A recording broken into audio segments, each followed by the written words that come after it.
Hello, book two. We're finally on. I apologize for that.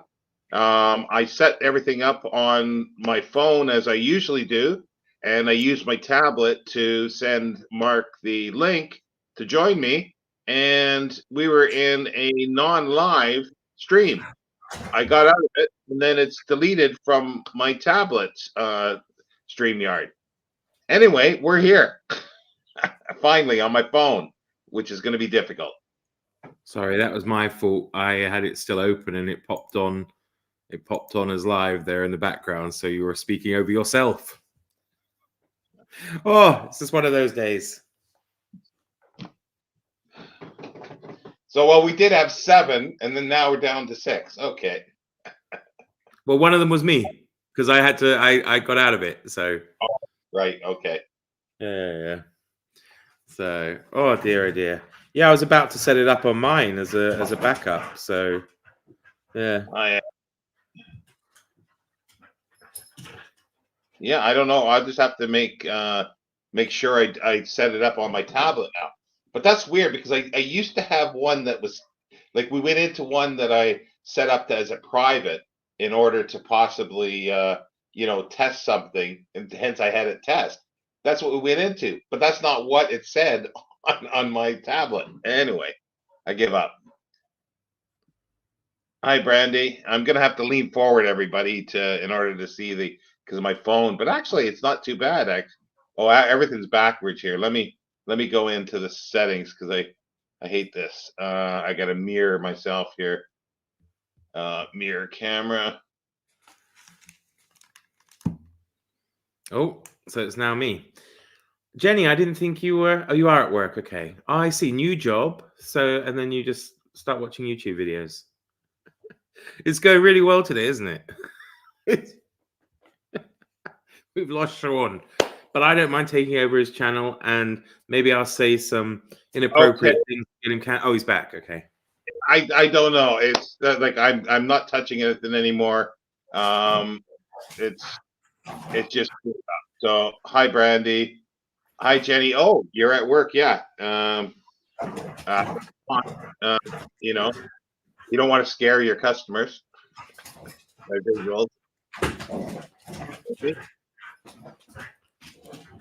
And Jenny saying hi to Aaron and Brandy and Vinton Lindy. Hello.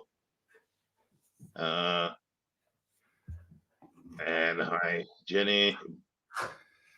Yeah, that's right, Dave. They are recently. It's true. Tim's reading room. Hello. So Brandy saying hi to Jenny and Aaron. But yeah, no, I'm not touching it now. It's like there's something wrong. It's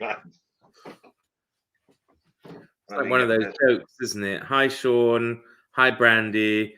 Hi, Brandy. Hi, Shawn. Hi, Aaron.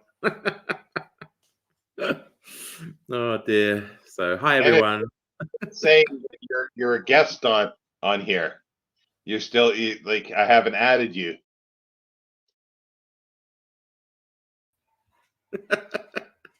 I don't know what's going on. I don't know either. But Joseph, hello. Good morning. Yeah. Good afternoon. Hello. Hey, Randy. Hope you're feeling better, mate. Oh. So you're the host. I get to relax now. I don't have to do all the hosty stuff. So, yeah.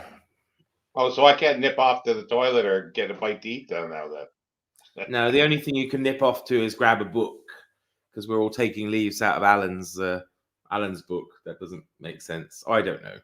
Well, I don't have too many down because I'm downstairs in the kitchen, but I'm still reading. That looks backwards to me, but I don't know how it is. Yeah, but it's fine for us. Don't worry, I can see it. Yeah. And yeah, I'm 330 pages in almost of 800 and enjoying it on my 4th read, possibly 3rd. I've forgotten how many times I've read it. Well, what about, because you've been noticeably quiet on the subject, and I'm just wondering if you've given up on it or you'll go back to it some other time. And you know what I'm going to say, don't you? Dun, dun, dun. I'll come to that in a second. Yeah, that's fine. And yeah, well, it's nothing to do with me, I don't think, because I've done everything correctly. It's just it's disappeared. I don't know. War and Peace. Yeah, I gave up on it. I only got I'm not saying I DNF'd it because I only got like 25 or 30 pages in or whatever. Didn't get very far, but I just not in the right mindset or something. I'm not interested in these rich people at these parties, and it just was just dragging. And it wasn't difficult to read. It flowed well, like it's well written and everything like that. But I just didn't give a flying you know what about these people. So I'll come to it another time. It's one of the few big, European literature books that I haven't read. So, but I'm thinking there's a possibility because people have said that's what Tolstoy is like, and I may not like Tolstoy. I like Dostoevsky, but he's dealing like the stuff that I've read. He's not dealing with rich people, at least not in Crime and Punishment so much. Well, I mean, I don't know. I mean, I'm 500 pages in, and I love it. I mean, and I feel it's for me the kind of perfect. What's the word? I don't know. I've got the Les Miserables feeling it, reading it. I mean, it's different, of course. Yeah. I mean, obviously the type of people are different, but the whole being just engrossed in this massive work, it's the same feeling for me. I'm really enjoying it. I think I was hoping for something like that because it's contemporary in sort of period, but looking at a different way to send like the historical period. But it's nothing there's so like much in it again, so many kind of deviations. There's whole bits on like Freemasonry. There is like philosophy in there and Tolstoy's religious ideas and things. And I don't know, but I'm really, really enjoying it. I'm finding it actually quite a fascinating read. And yes, okay, they are rich people. And I suppose at the beginning it might seem a bit weird with all the parlor talk and whatnot, but I don't know. I don't see that as particularly different from Lost Illusions, for example. The way that starts off with the salon and rich people talking and whatnot. But yeah, I mean, to each their own. But it's I don't know. Maybe it's just like I said, I wasn't in the right mindset or Well, something like that. I can understand that because I think it does take a bit to get into it because, of course, there are so many characters at first. You start, with all the foreign names, like Russian names at first. It's like, oh my God, who's that one again? Who's this one? And it does take a while before it kind of slots into place. But Yeah, I had to go back because I thought like, the one guy went home and then I thought, well, how come he's off to another party when they said he, but dropped off at home? And then I realized, no, that's somebody else. But it had the same, initial for the first name. So I didn't catch that. But I don't know if it was that, but I think it was more just, yeah, it's just, I wasn't in the right mindset for it. And I haven't given up on it totally, but it's like I will come back to it sometime, but not at the moment, I don't think. I think Brandy's being a bit harsh there, though, saying it looks awful. I don't know. I think it's one of those that sounds really good, and actually, I for one certainly am not disappointed. I mean, it's much better than I imagined, to be honest. Well, if it's about these rich people in salons type of thing, and then war, and if you're not interested in either, then it will look awful. If you're not interested in military yeah, stuff, but and it's not though, is it? It's human stories again, isn't it? That's what it comes down to. I mean, that's what I was hoping for. But as I say, I haven't given up on it completely. It's just for the moment, because there wasn't anything about the language, or there was nothing specifically about the writing of it that was bad that I didn't like. It was just I wasn't getting into it at no, all. I mean, if that's something that intimidates people, then there's no need to be intimidated, especially with this translation. I mean, it's extremely readable, and it's quite humorous, actually. I mean, there are quite a lot of humorous parts in it, and there's a character who's got a speech impediment, which I know, of course, we shouldn't laugh at them. It's not their fault, but he writes it like that. It's somebody who can't say his R's, yeah. So he's all the time, Wostov, and this kind of thing instead of Rostov. Wyatt.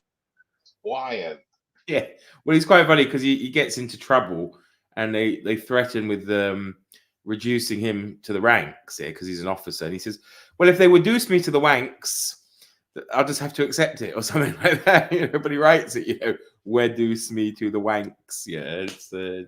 I imagine it would be fun with the audiobook with somebody doing that, but no, I think it's just interesting because obviously Napoleon's in it, as so far I guess he's a major character in the sense that his shadow is of course cast over things, but he's made a couple of appearances. The Tsar of Russia's in it as well, and it's just, I don't know, I'm really, really liking it, but I do understand. I think it is one of those you probably have to be in the right frame of mind to because it's a big undertaking. I mean, it's a big book. I mean, I've been reading it since the 1st of January. Okay, I'm only 500 pages in, but I have been reading other things. But it's nothing to do, I when I'm in it, and I could just carry on. Yeah. I find it very addictive. Well, that's it. Well, look at how I read. I read Count of Monte Cristo and Les Miserables in 1 month, and I still had time to read other stuff. So last January. So it's that's the thing. It's not the length, but anyway, it's just like I will return to it someday because I don't want it to defeat me. Definitely. Well, And I think it's just one of those people thing is like I love what I've read and I want to get back to it is Clarissa. It's talking about this. It's dribbled back and forth in these letters, but it's the way it's written that really enhanced me. It was like the beautiful writing in these letters, like long sentences and stuff like that, was really really nice. So it's not so much, I don't think, people, but like the setting in the salons and the rich people, because probably if I picked up Clarissa now, it'd be the same thing. Going, oh God, I don't want to read about these people at the moment.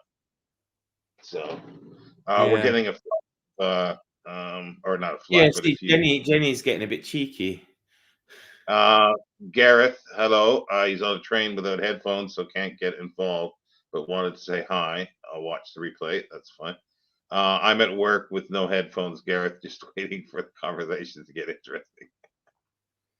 Not everything can be about penises decapitated post-mortem, Jenny. What was it's Denisov.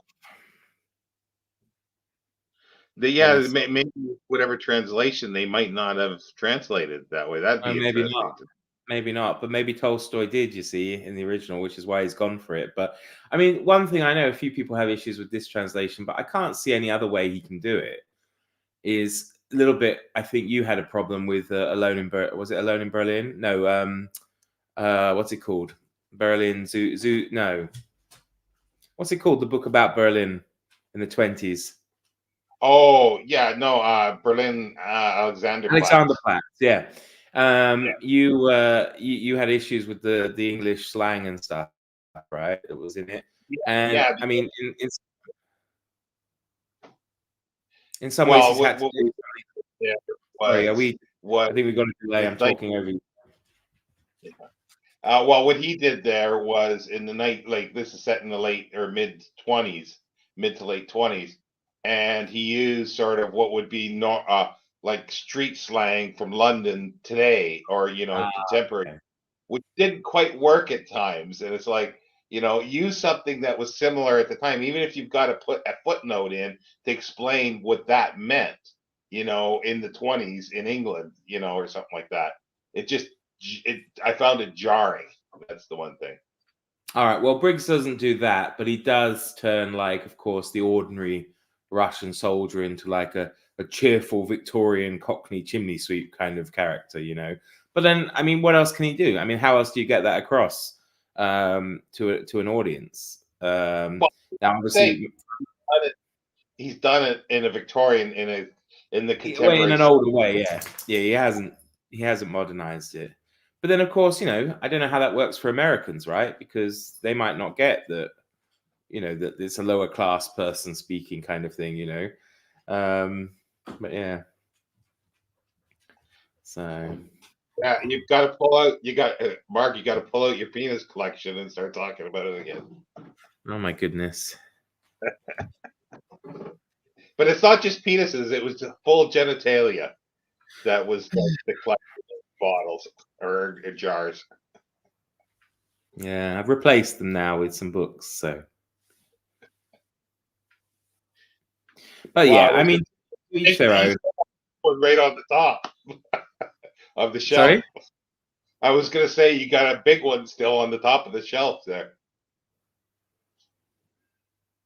what, my picture or the Buddha? Yeah, your picture. Charming, charming. Mm. Well, I said I was gonna say that. I didn't say it. Well, okay.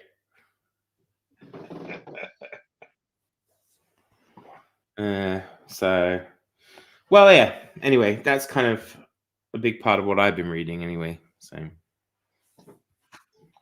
But I did get well, I guess I'll say I did get a few things that because I'm some people know that I'm going to be doing some Simac stuff this year. Not my huge project, but I got something that was kind of nice. It's a 1981 fanzine that's dedicated to Simac, but it's got a lot of good writing in it by like let's see here, Gregory Bedford, Isaac Asimov, James E. Gunn, Elgis Budrys, Robert Bloch, Lloyd Biggle Jr., John Bruner, Stanley Schmidt, Jack Williamson, A.E. Van Vogt, Ben Vova, A. Bertrand Chandler, and it's got an interview. So I've wanted this for quite a while, and I'd been searching for it for a long time, and then all of a sudden it showed up cheap. Somebody was selling it in the States.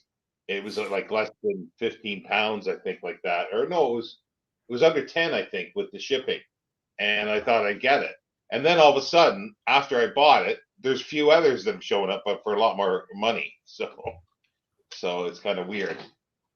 But I'm really pleased to get that because all I had it was a PDF before, and it's hard to read this stuff in PDF fanzines. Quite good condition, though, isn't it? I mean, it's pretty old.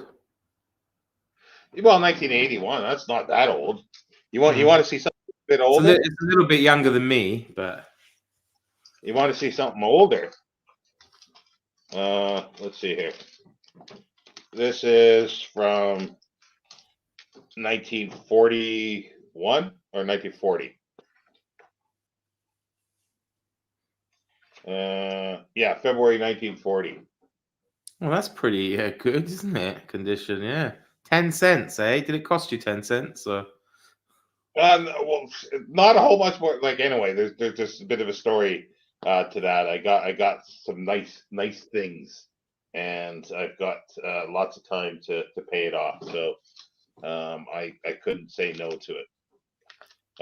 There's something that I was mentioning to you that's on eBay now that I really want to bid on just to have them is two amazing stories from 1926. And that's the first year of Amazing Stories, and they look in pretty good shape. They're not like I'm sure the bidding will go up. There's only one bid on it at the moment for two of them. But yeah, And I can't. do you keep Simac's penis in a jar in the cupboard behind you, or? No, this is my drug cabinet and booze cabinet. My All drug right, and booze. Yeah, that's what's and gonna be. guns. My what guns? Wow, how do you get guns from booze and drugs? I don't know. It just sounds like a wild weekend. Well, with drugs I mean medication. So yeah, I Ah, okay. usually confuse people here in the UK when I say I need my drugs. Well, they are drugs, and it was called a drugstore, a druggist, at least in North America. Yeah, it's called a drogeria here. Well, I do need a big one, a big cabinet, that is. Oh my I do. god. Maybe, yeah, he's ground it to powder for meds. What, penis? Well, the Chinese medicine could do, yeah. Simac's penis could, like, revitalize you. Maybe powdered penis. That's sacrilege. Sorry.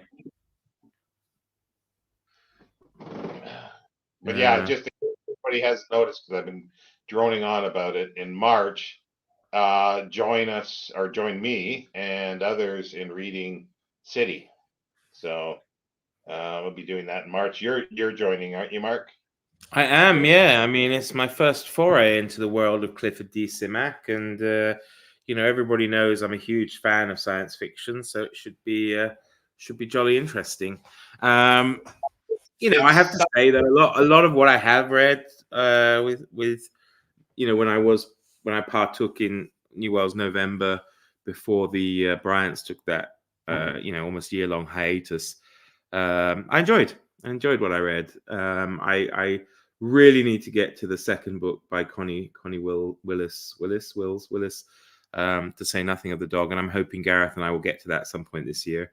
But yeah, I'm looking forward to Simak. I mean, I think part of being a booktube buddy with somebody is that you have to occasionally relent and read what your friends like, just so you can experience it. So if it's your favorite book, then I feel I should read it. So that means you gotta read 3 Men in a Boat. Oh my god. Yeah, what a chore. What a horrific torture that would be. But you've read it anyway, probably, so. Yeah, I have many times. But yeah, City, the very first line in City is, "These are the stories that dogs tell when the wind is from the north and the fires burn high." Nice. Well, that can get you in. I mean, maybe my new favorite's going to be War and Peace, and then you'll have to read it. Hi, Bill. Hey, Bill. Good to see you. Yeah, Matt was mentioning something. I forget what he actually said. He was going to do something about that or something. Alexis, hello, popped in. Yes, I miss you. Sorry, can't stay. Love you both, gentlemen. Okay, great. I don't know who the gentlemen are. Yeah. Don't be rude.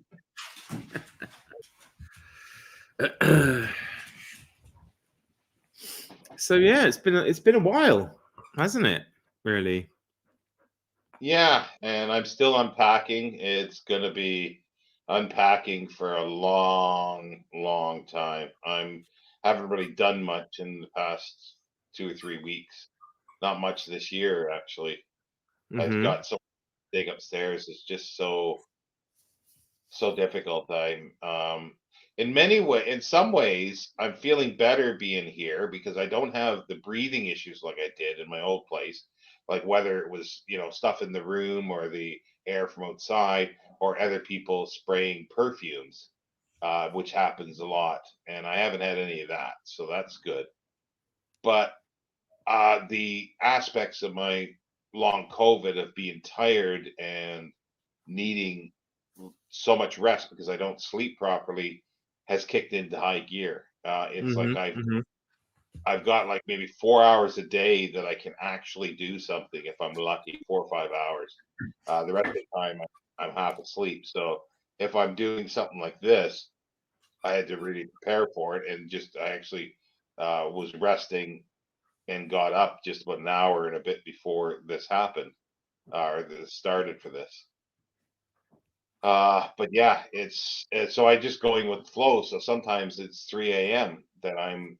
Yeah, I noticed sometimes I get messages at all hours of the day and night from yourself. So yeah, I can see you're keeping irregular patterns. So yeah, it's just whatever is happening. But I don't need to be somewhere. That's the thing. I don't need to get up. The only thing I need to be up in the morning or something like that is if I'm expecting something in the post or a delivery, which isn't happening that often now. So so I don't need to be up around those times. So if I need to, like, rest or sleep for, if I call it sleep for 2 or 3 hours like now, I'll do it, like either in my chair or I'll go upstairs. Well, at least you got space to sleep now, though. So Yeah, well, I've got I still got to make myself a bed because there's still a mattress on the floor, but yeah, I've got the chair here and I got another chair in the living room, but I really want to get the living room sorted with, I got a nice couch that will go together. Part of this chair, it's a lazy boy type chair, a recliner. Um, and it'll be nice to be able to have another reading area there and hopefully eventually reading area in my book room upstairs and And possibly in. are there any plans for anyone to come up anytime soon to help you out? Yes, Aaron, You if don't he's have still to here, say who, of course, if you don't want to broadcast it. I was just asking, you know. it, it's sort of it's an open secret. No, Aaron should be here in February, mid-February Oh, to okay. help out. That'll be really good because it's really slow by me. It's like even when I'm doing it, I'm lucky if I can like do one box a day, which usually makes two bags going up, so that's two trips. I was just thinking one box a day with the number of boxes you had would take a year to empty all of them, wouldn't it? So, Yeah, that's what I'm saying. It's taking forever, and I don't do it every day either. I've got mm, piles here that I've unpacked already that I got to be bagged and taken up. mm, Um, mm. it's difficult, and I'm still trying to figure out because there's stuff that's going to stay downstairs, but I don't have that much space to keep the boxes, and then I got to get the bookcases up in order to put them in the bookcases. But I've also got to move this furniture in, like there's cabinets beside me here and this chair, so I can't block areas. But where do I put the boxes in the meantime? And I don't know how Mm. much is going to go upstairs, so I'm looking at thinking, do I have actually enough space? And I've got more space than I had in my last place, but I had piles everywhere. So I don't know. You need Well, medicine for that. sorry, You need some medicine for that. Maybe you've got some in your cabinet medicine for what? Sorry, for your piles everywhere. piles. Okay, yeah. Boom, boom, boom. And how about your Christmas? How did you spend Christmas? Because obviously you had it was the first Christmas in a long time you had a kitchen to yourself. So Yeah, it was pretty good. I had a turkey. Actually, I had two turkeys. I had a turkey a week before, and then I had a turkey on Christmas Day, and that was really good. I've had some roast. It's nice to have a kitchen, and I don't have to, if I don't want to do the dishes. Well, that didn't stop everybody else in the shared place. They would pile their dirty dishes up, but I never did. So, but if I am a little too tired after working or something like, or eating, I would just leave them, and it's nice to be able to spread out to do things, to use my slow cooker that I've had, and not worry about somebody lifting the lid up and spitting in it or something like that. um, Jesus, slow cookers are great though, aren't they? yeah, like I've only been doing roast with it. I'm gonna try get back into making some stew and a few other things, but You yeah, can do some Aaron's. nice kind of pulled meat dishes in the slow cooker. I have to say. Oh, okay, I haven't done anything like that. It's usually roast or stew that I use them for. Mm. uh, that's about it. So I pop in a roast in the morning, and 9 hours later, 10 hours later. Uh, yeah, Aaron is saying he's looking forward to come up, but yeah, these stairs, it's they don't look too bad, but they are steep. But the thing is, when you got a steps that are stairs that are like this, and then all of a sudden you go to that, which are Mm. like our mom, it makes a big difference going up. Like crikey, it's difficult for me just without anything, let alone carrying. But yeah, there is exercise, and I'm getting exercise, but I don't know. it's just it's just very difficult to do, and that's where my breathing and when I move around, because that's a big thing with me is um, breathing and difficulty because I can't walk very far without, and it's not so much the breathing because I can sort of slow down and take better breaths and stuff like that, so my breathing's okay, but I just get so weak in my legs and everything that I just want to collapse. So, and I don't want to do that while I'm on the stairs. No, no. a fun few minutes. I'm sitting here reading, and all of a sudden, beep! It's like the fire alarm. Then almost a minute later, beep! And then it started going like every 20 minutes, beep, beep, beep. And I realized, and I had it in the back of my mind that that was going to happen at some point with the batteries. So there's one at the bottom of the stairs in the kitchen here, and there's one at the top of the stairs. I swear it was the one at the bottom of the stairs. So I still got some bookcases that are not made up. So I got one of the sides, and I just smashed it off. And then all of a sudden here, beep, beep. It's the one upstairs. So I have to drag this thing upstairs and smash that one off, and then take the battery out. So I have no fire alarms at the moment. The one upstairs is an older fire alarm, and it survived, I think. But the one downstairs here is a newer fire alarm, and it just fell to pieces. So I don't need the one downstairs. I don't know why it's a small house. You don't need the one downstairs, because all it does is when I cook potatoes or something else, or boil something like pasta, the steam in the air, it goes off. So I'll never and yes, I do have a little ladder. I have a little ladder, but there's no way in hell that I'm going to get up on a ladder. Not now. And Aaron's saying, yeah, the exercise is the one upside. So yeah, if anybody in the UK wants some exercise, come over.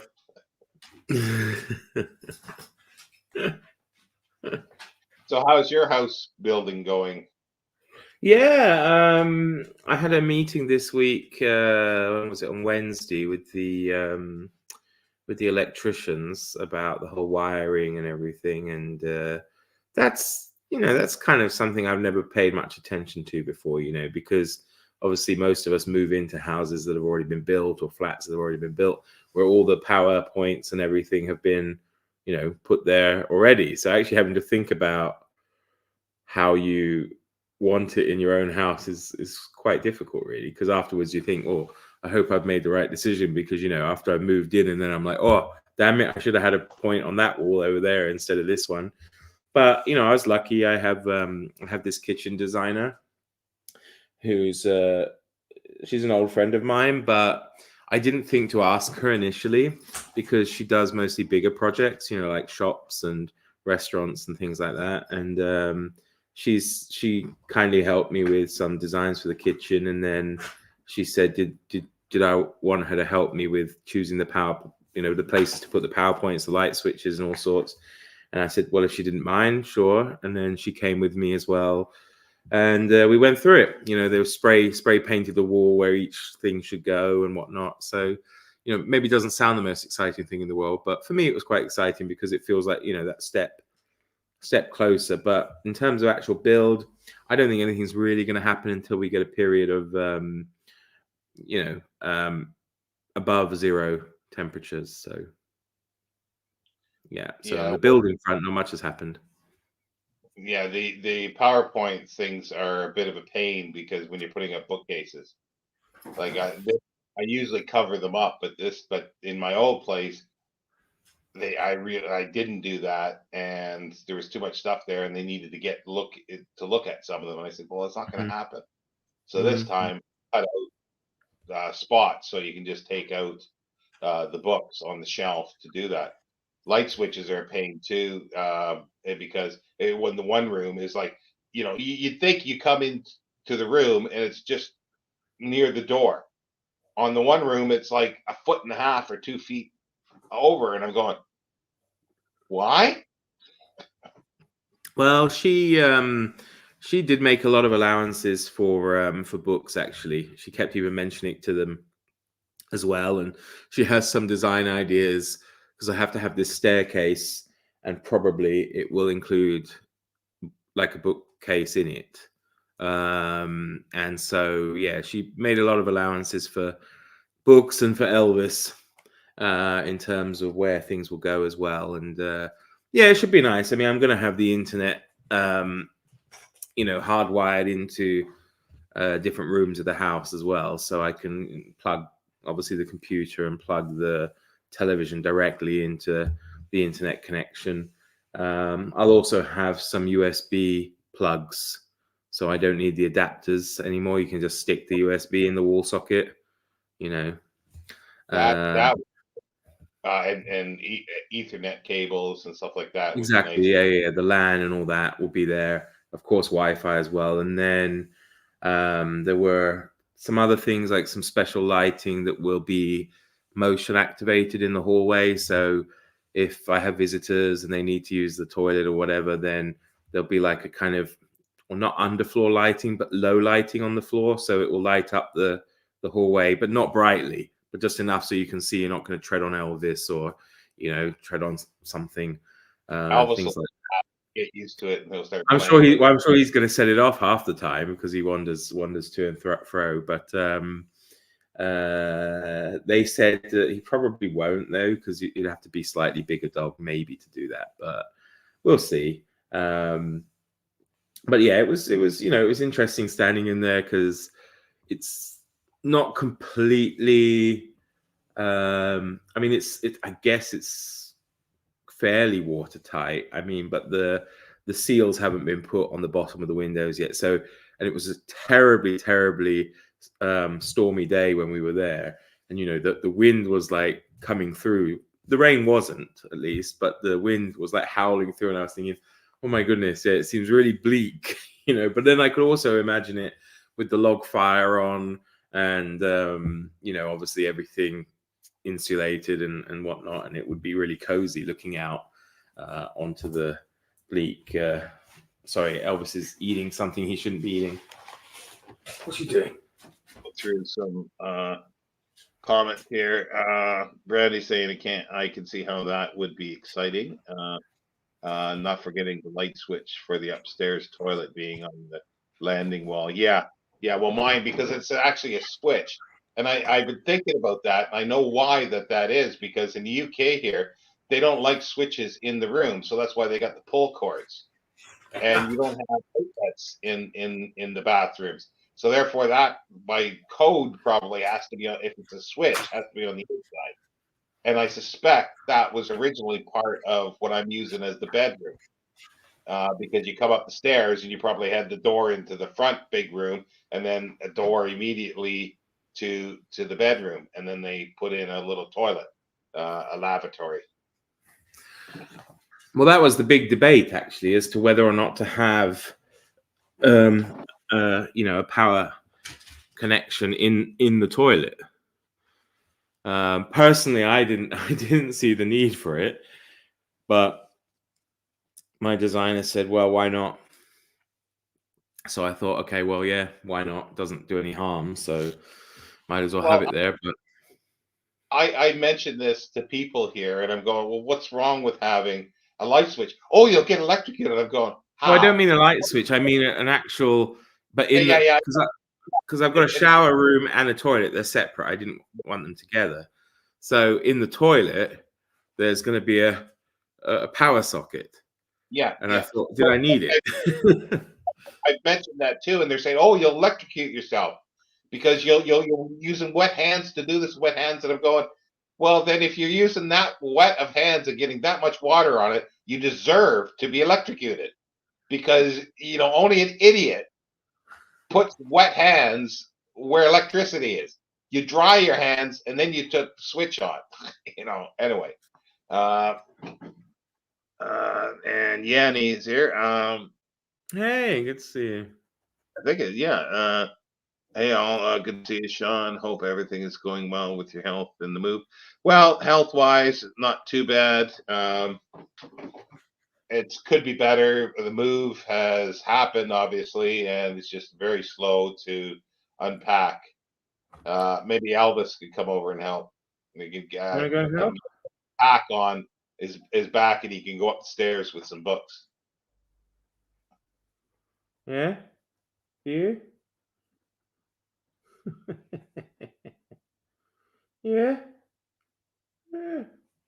No, you know why he's looking, because it's probably nearly 5 o'clock and he's thinking, where's my dinner? Yeah, everybody, if you're wondering why this is early, It's because of Elvis. Elvis has to eat at 5 p.m. local time, otherwise there's trouble. Yeah. Yeah, there is. Oh, do.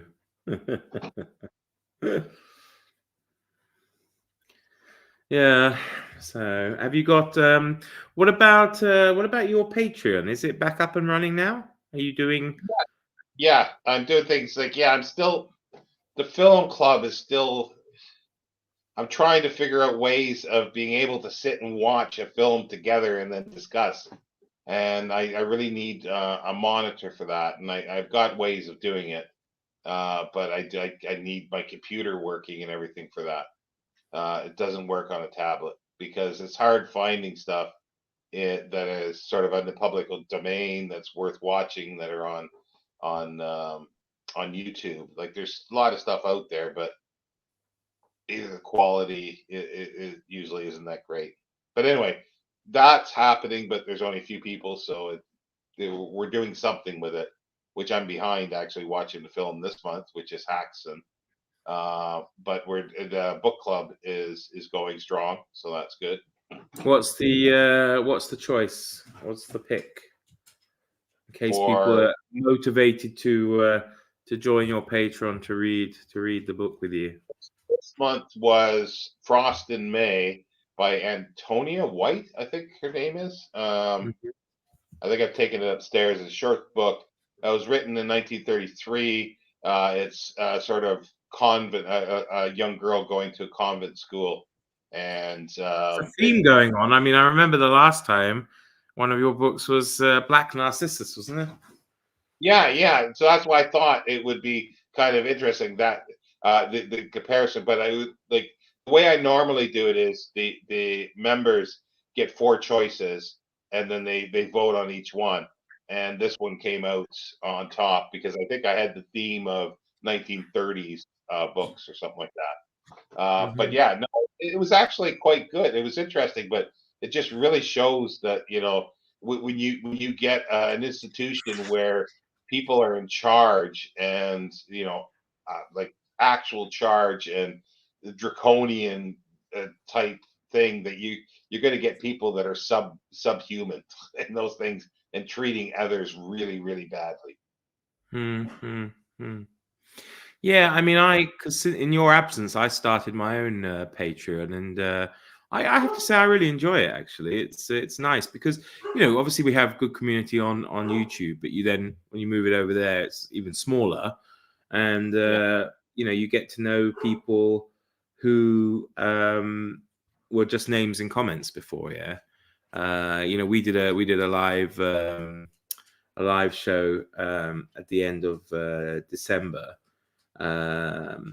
Which was great. And then we're doing another one on February the 1st as well to discuss. Well, not everybody read the books last month or this month, but so we won't spend the whole time discussing it, but we will discuss some of it. But it's just so nice to see people who, been making comments and actually get to speak to them, face to face. And I didn't expect anyone to actually jump on the live with, on the video with me, but it was so nice to see people and get to know them.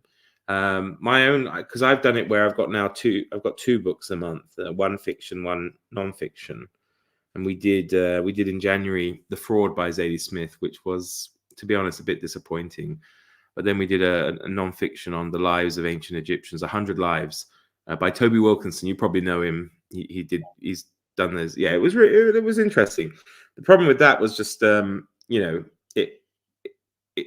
they were short because he's got 100 lives in there, so it really left you wanting more. But I suppose you can then pick up something more specialized for that. And then next month we're doing Oblomov by Ivan Goncharov as our fiction, and then non-fiction is the Greek Way by Edith Hamilton. Oh, that's really good. Yeah. That's really good. So no, it's been a revelation. I was going to say revolution. It's been a revelation to me because one, I didn't expect anyone to join, really, to be honest. But it's nice. Yeah, it's going well. Yeah, Uh, I haven't done any lives yet, and I might do that. That's an interesting idea. It's just basically um, through Voxer, and we talk about it on Voxer, and so far it's been going well. It's a good group, and well, I um, would recommend if you do the live though, I'd recommend doing using that. I know it's annoying with the flashing icon, the thing we did last time, that one, because it lets you have, I think, up to 12 people on. And I didn't expect anyone to want to come on, so I used StreamYard, and then they only allow you, I think, 6 people, and we ended up with 7, and then somebody had to kind of, luckily they had to leave anyway, I guess. But yeah, so I thought in the future I'm going to use that one for my Patreon Q&As or live discussions and whatever. So I would I, recommend that. I don't have that many, so StreamYard would be okay at the moment. Yeah. But no, it is fun doing that, and the thing is, it's fun trying to choose the books too, because it's kind of weird because, like I say, I choose four and I try to get every month. Um, but it's like I try to choose either at least two that I haven't read, because it's nice to not read something new, Yeah. but also throw in some other ones that I am familiar with, and then yeah, see what gets chosen. Well, everything I chose for the because I only did the first 3 months of the year was stuff I haven't read, and then I decided to just choose them. So I just chose 2 books for from January to March. But then I got feedback when people were saying some books they would like to try as well, and so maybe from April to June, I'll have their picks. Yeah, so it's Yeah, well, that's what we're doing now. Is like for the next uh, sort of 4 months is like the members picking. So for February is The Warden, and that is a reread for me. But then the month after that, I was looking for Moby Dick, and I found what's his name? It's the Child of the Jago, Arthur. Can't no think. Sorry. Arthur Yeah, I Make. can't remember. No, not Arthur May. Somebody else. I think it's Arthur. So, and it could be an M, but anyway, I haven't read that. So, and I thought, oh, that'll be my pick, because I get a pick too. And I wasn't going to force them to do a science fiction. We did that. We did that last year. I gave 4 science fiction books, and the one that won out was The Word for World is Forest, I think, by Ursula K. Le Guin. So that was a really for that. And it was really short as well. Yeah. No, I mean it's fun. I have to say I've been enjoying it. I do daily updates. Yeah, sometimes it's just a minute, but a minute, 2 minutes. But just kind of talk about my day and then the Arthur Morrison. Yeah. Yeah. And what I've been reading, what I thought of it up to that point, and that's kind of actually nice for me, right? I know it sounds strange because I do I mean I obviously I live alone, so I talk with Elvis, but in this way it's kind of weird as well because I come back and I can record what happened at school, what happened there, what I was able to read today or not read, which is sometimes frustrating, when I'm like, I didn't actually get any reading done throughout the day, but of course in the evening I do, but it wouldn't appear on that day's episode, right? So, but there's a kind of catharsis with it, I suppose. But yeah, I've been enjoying Yeah. doing that. I missed a couple through illness, or last night we just finished the live too late. I wasn't able to do one, but I think I've only missed 2 or 3 throughout the course of the month so far. So Yeah, I haven't done too much stuff like that. I don't know if any of the members would want to hear me that much, so that well, I often. didn't think so either. But I mean, when you just think it's just a little check-in of a minute, 2 minutes. I mean, the longest I think I've got is maybe 6 minutes, where I just probably it was one where I was ranting about Amazon.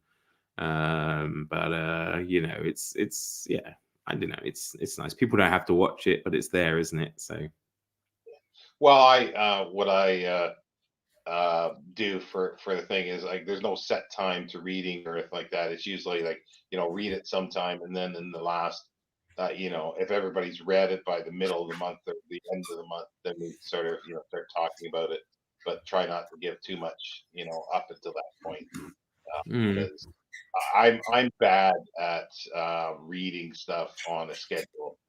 I'm really bad at doing that, and hence, like when I join these groups, especially if there's more than just if there's one or two people in, then it's a little better because if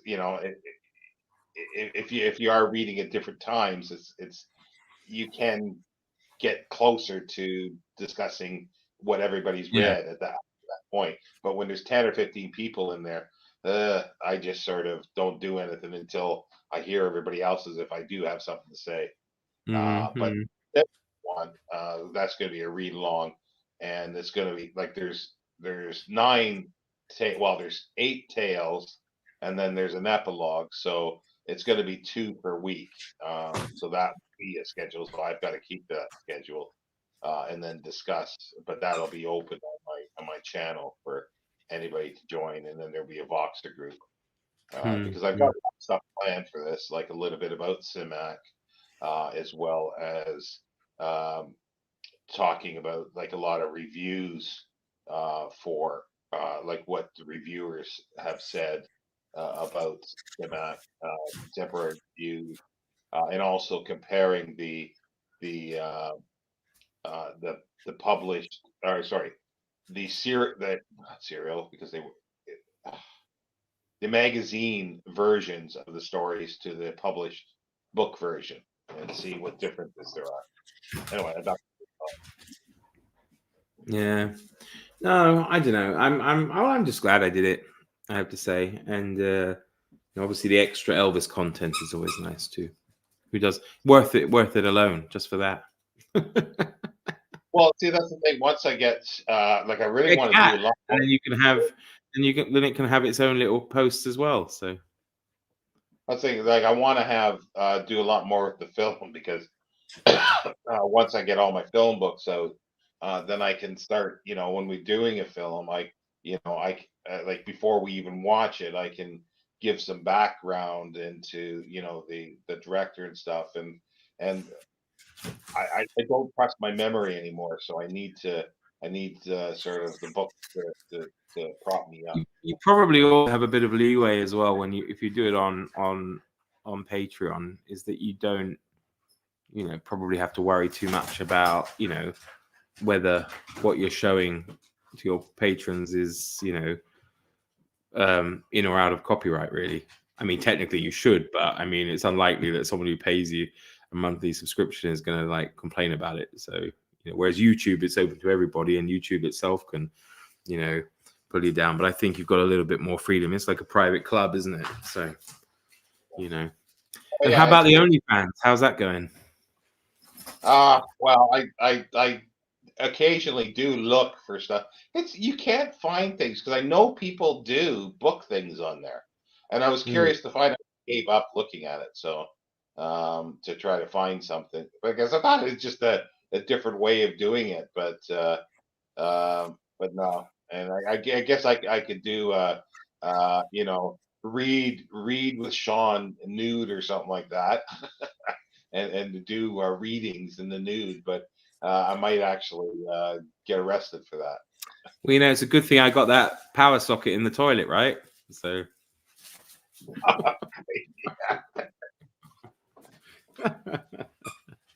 Yeah. Well, that's what I said. Books on the bog. It's going to be my new segment. Oh dear. Yeah. So One with sound effects will be very useful. That the live one with the sound effects. wow, wow, wow. Oh, there you go. See. Oh, was it? I want to tell you that. Well, that'll actually have to be auctioned.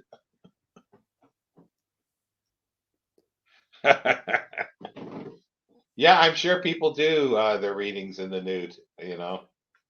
Well, most booktubers are nude from the waist down in every video they do, right? So. At least some Boston-based booktubers, from what I understand. it's a little too nippy here. Like it's even like I'm in my a t-shirt and it's a little too nippy. Yesterday, I don't know. I thought I was coming down with something because I was sitting here shivering and it wasn't that cold. I was shivering. But I basically now I wear long sleeve shirts or Are you gonna I say you wear use long johns? yeah. Well, I don't have any, but I could because it's just too expensive for the heat, and I don't need it that. And it's just I occasionally get a little nippy, and I use my bathrobe because if I'm in my t-shirt, it's a little too nippy. I But can't use my bathrobe very often because Elvis has taken to sleeping on top of it. So well, I don't have that problem. I just I wind up when I'm eating dropping stuff on it, and so there's stains on it. And I still don't have a washing machine, so that's a bit of a problem. Hence, I'm trying to eke out what clean clothes I have before I'm forced to do them in the bathtub. The problem that uh, I have when I like the bathroom, you got the bathrobe, you got little loops on the side for your little tie thing, yeah. and it's a height as I'm coming out of the bathroom thing that the door handle it get caught right in the door handle every time.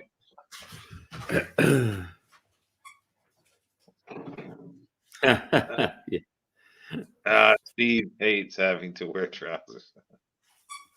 Uh, wouldn't it be wearing long shots? Yeah. Yeah. The other thing that's bad too is like when I wear a short sleeve shirt, like a button up one, the door handles are perfect size. When I walk in, I get caught in the handles get caught in my t-shirt, and I got to watch coming downstairs because the way there's like the railing there or the thing, whatever it is on the side, I hold on to, Yeah, and the it's caught. handrail. Yeah, handrail. So my shirt or the bathrobe gets caught in there. So I got to make sure that I don't take too many steps, and all of a sudden, oh! Yeah. No, it can be dangerous. There's two ways that I'll probably wind up dying: falling down the stairs or on the bog.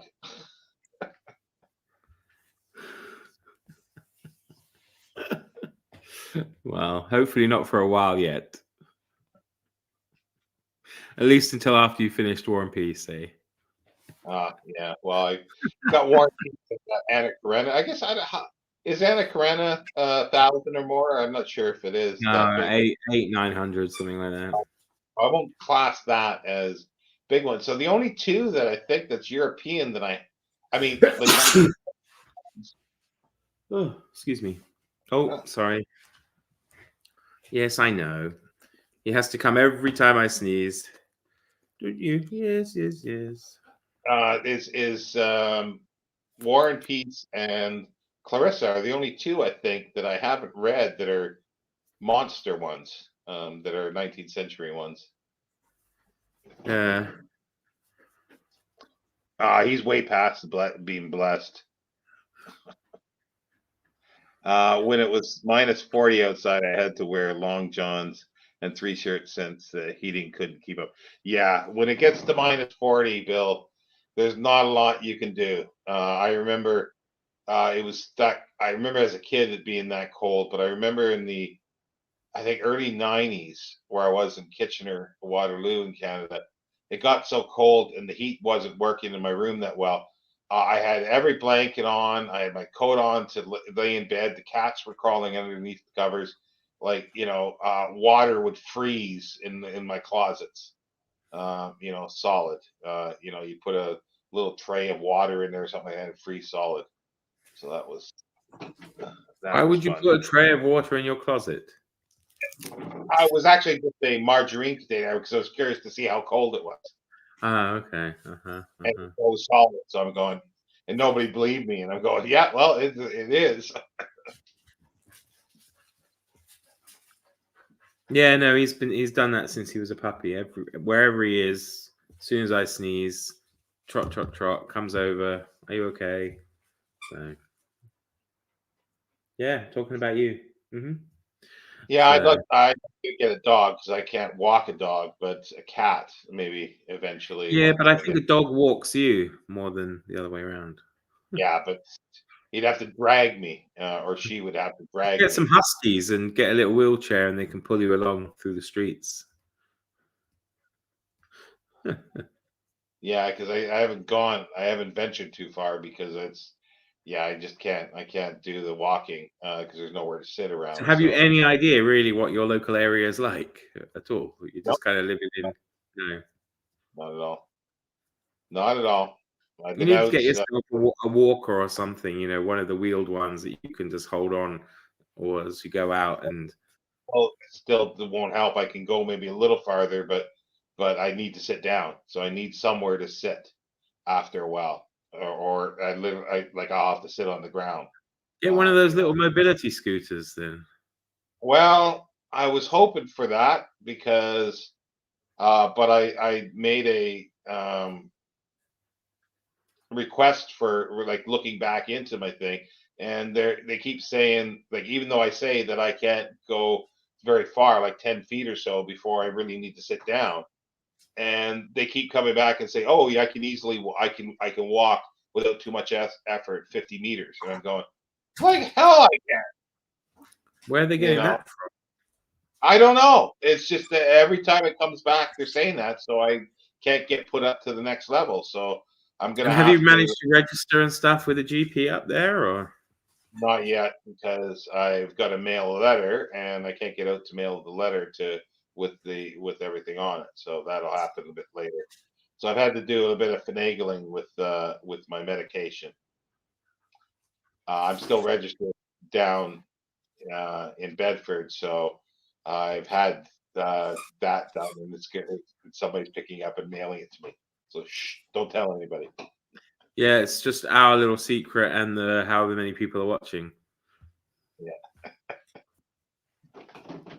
Well, it's already done, so it doesn't matter. Street planting, yeah.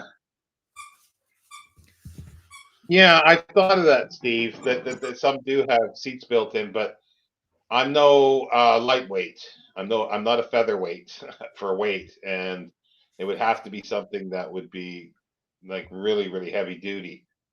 And that was the one thing that when I had somebody come over to my place in in Bedford to look at for any mobility aids or things like that to help me in the shower and stuff. But they do have stuff, but it's like some of that stuff the size of a bloody semi. Like a huge tractor trailer, and it's like there was not enough space for anything, like for something to sit down in the shower. So all I did was bought, and I still got it. Is a collapsible. It's a telescopic little seat, and it holds me, and it's small. I can sit on it, and it doesn't do it. And then they got these things that are like that it takes the size of a house. Like they would take up Couldn't the you whole shower. couldn't you carry that around with you? What? Like if you had one of those wheelie walkers, you could carry the collapsible seat on front and then pull it Of off when course you sit down. I could. Yeah, yeah, I could do that. Yeah, because that is easy. Because it collapses and it holds my weight, which is really cool. I never even thought of that, but yeah, that could work. Yeah, like Just I'm carry a sure little I could. backpack, stop after 10 meters, take the backpack off, put the seat down, sit down for 10 minutes, put it back on, off you go. Well, if I could get 10 meters, I'd be doing good at this point. Because I don't know, I think it might be the cold or something because or arthritis. My legs, it's like after sitting for like half an hour, the time here now, I get up and it's like it's like I need WD-40 in my joints. It's Well, when just the weather gets better, you should just practice going around your little courtyard at the back. yeah, I will. Yeah, it's You know, finally do a couple of clear. laps each day. Try and increase it. Could be good. There's like I never even thought like for the trash garbage collection that I would have to take the bins down an alley out somewhere. I thought I'd just put it out the back or the front, but no, it's got to be taken somewhere. And the council has something. And finally, they picked up all the trash that was there after call after call after call. But they're supposed to come. They have a thing for assistance for people who like me that can't take it to come and get it. And it's been almost 8 weeks now, and they still haven't picked it up. The normal trash, and it's like, so I got to call again on Monday and say, how difficult is this? You have a program that does this. You have a team that does this. How difficult is it to have them to add me onto it? But it apparently is. It's government. So, hi, Will. Afternoon, gentlemen. I see there is a balance in the force once again throughout the empire. Glad to see you back again. Thank you. It is nice to be back. Hopefully, Mark's gone his own way with Fridays, so maybe Saturdays will be. Well, yeah, maybe we might have to change it back, reverse, because yeah, I'll tell you about it later. But we'll work it out. We'll work it out. But a lot of people, I think, like the Saturday because, especially in the U.S., because weekdays are working or work days. So I don't know. Maybe Sunday could be another day for that. I don't know. I don't do anything on Sunday. Yeah, but I don't know. It's the Sunday feeling. Got to go back to work on the Monday. Got to get stuff ready usually. So it's I don't really like doing them on school nights. Sorry. They listen to it in the background anyway, so it might still work. So it's not a show and tell show, unless we start doing our. Well, we'll talk about that one later. Oh my goodness! Oh my goodness! Yeah. I don't know. I've got so much to read, and there's only. I've just looked. There's only 3 days left of the. I don't know why I thought it was nearer the 20th than the 27th. I just literally looked down yeah, I'm not going to get War and Peace finished this month. Well, I'm hoping to get the Rise of Endymion, but I'm not too worried about it. I'm doing about 50 pages a day, so I'm a bit ahead, I think. But yeah, War and Peace, that would have taken me a long time. But I normally, if I would have been reading it like I did last year in January, I would have been finished that in a week easily. Well, I mean, I would have finished it, obviously, if I didn't read anything else. Because, if you add up everything else I've read, it comes to about the same or maybe a bit more than the total of War and Peace. But, yeah, because obviously I've got a few other commitments, Astarathon. But I'm looking forward to Sherlock Holmes thing next month. That's going to be fun. So.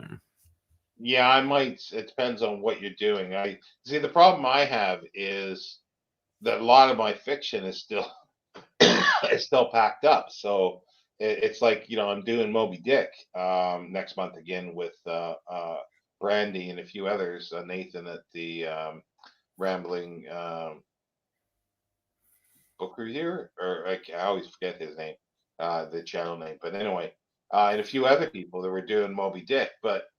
I can't find my copies of it. They're still packed away, but I do have an e-copy of it. So I'll probably have to wind up starting on that and just reading it slowly. But I generally like reading through one book at once, especially if it's fiction. It's annoying. I'd love to read Moby Dick, but I can't do it next month. So, not that you were inviting me, of course, but I'm just saying generally, I couldn't, sadly. But I think if I read it, I'd want to read it as a group thing, but I just can't fit it in, So yeah, like I say, hopefully when Aaron's here, I can find my physical copy. But for the Warden, the only physical copy I have is Folio Society one, which is fun. The one I read about 8 years ago or so. But I did buy a Wordsworth Classics. Not Wordsworth. But you can just listen. You don't even have to read it. You could just listen to Steve and I reading it to you. It exists. There's a playlist and everything. We took a yeah, chapter. you did that. Yeah, you did that. Yeah. Yeah. Well, I'll have to mention that in the in the group. Yeah, because I for the Patreon thing, because I'd forgotten about that. Yeah, thanks for reminding me.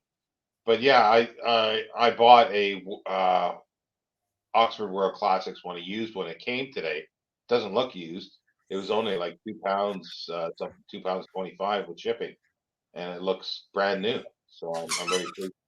I just wanted a reading copy, and somebody that I keep pestering to get me ebooks has not been very good at finding stuff these days. Yeah, but that's not the person looking for them. It's the fault of the availability. Yeah, I know. Let's get some. But I like Oxford World Classics. I was going through this one this morning, which is a bit of fun. What is that? Nice. Sorry? What is it? I can't. It's too fuzzy. Samuel Johnson's The Major Works. Oh, okay. But it's nice because it's got a lot of his Rambler articles and things in there, and I was just reading through some of them. It was quite interesting. Things like Parental Tyranny, A Prostitute's Story, Part 1 and Part 2, An Astute Young Lady, The Role of the Scholar, A Female Army, and all sorts. And it was just this is very interesting. But it's nice. It's got a whole swathe of his different writings. It's got the complete Rasselas in there. There's some sections from the dictionary. There's poetry, everything.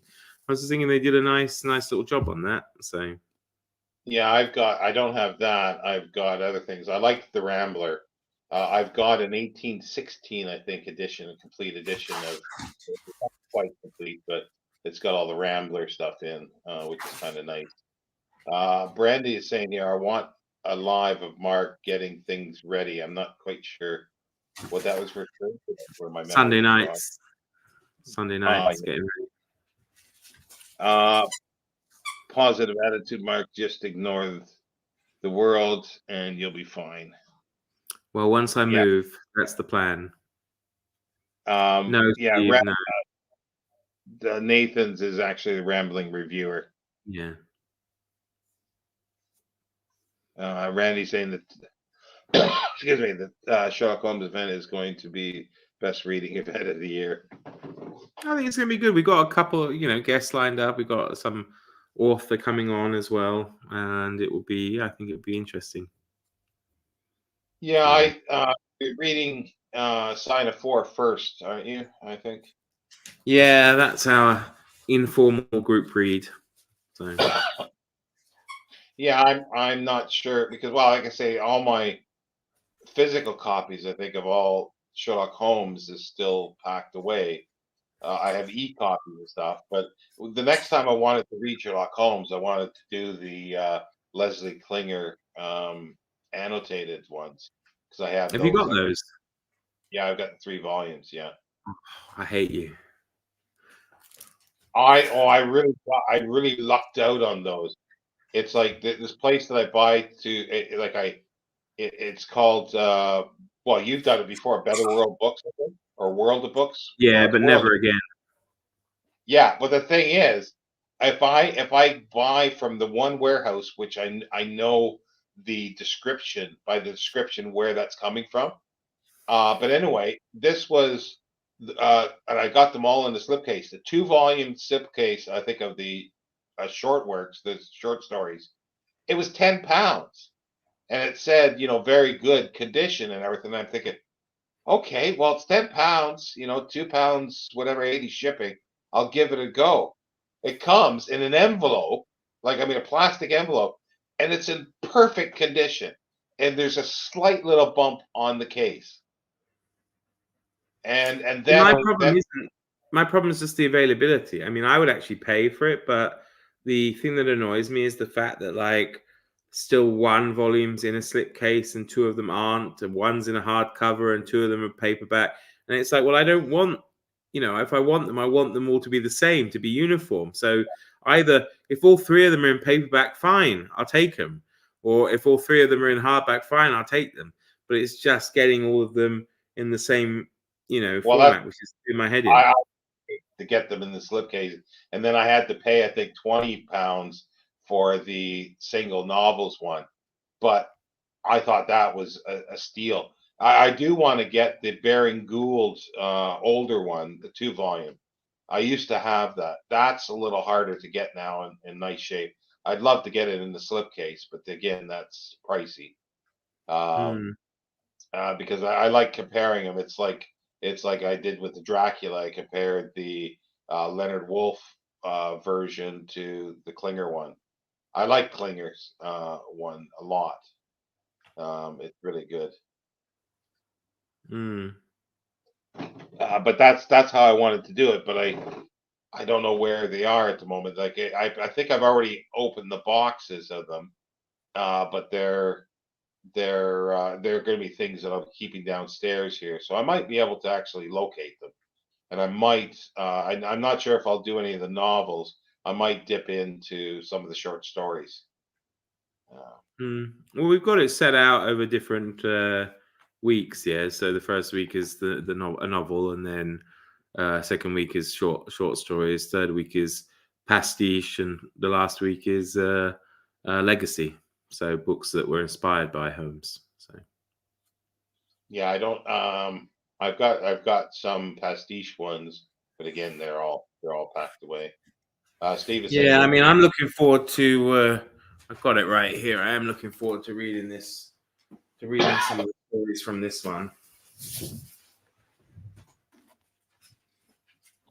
So, Yeah, I do want to get that. I see. I wanted like that came out in a hardcover as well, and I've wanted to get the hardcover. I've been holding out for that. yeah, it's got some interesting people in it, so should be good. The sign of the 400. Yeah. So yeah, they're nice, these anthologies. You get a lot of bang for your buck, I think. Quite a lot was put into them.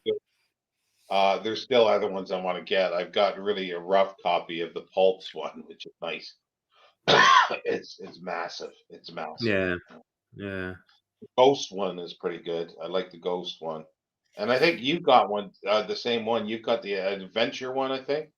I've only got Um, 3. I've got this one, I've got the adventure one, and I've got the Victorian mystery one.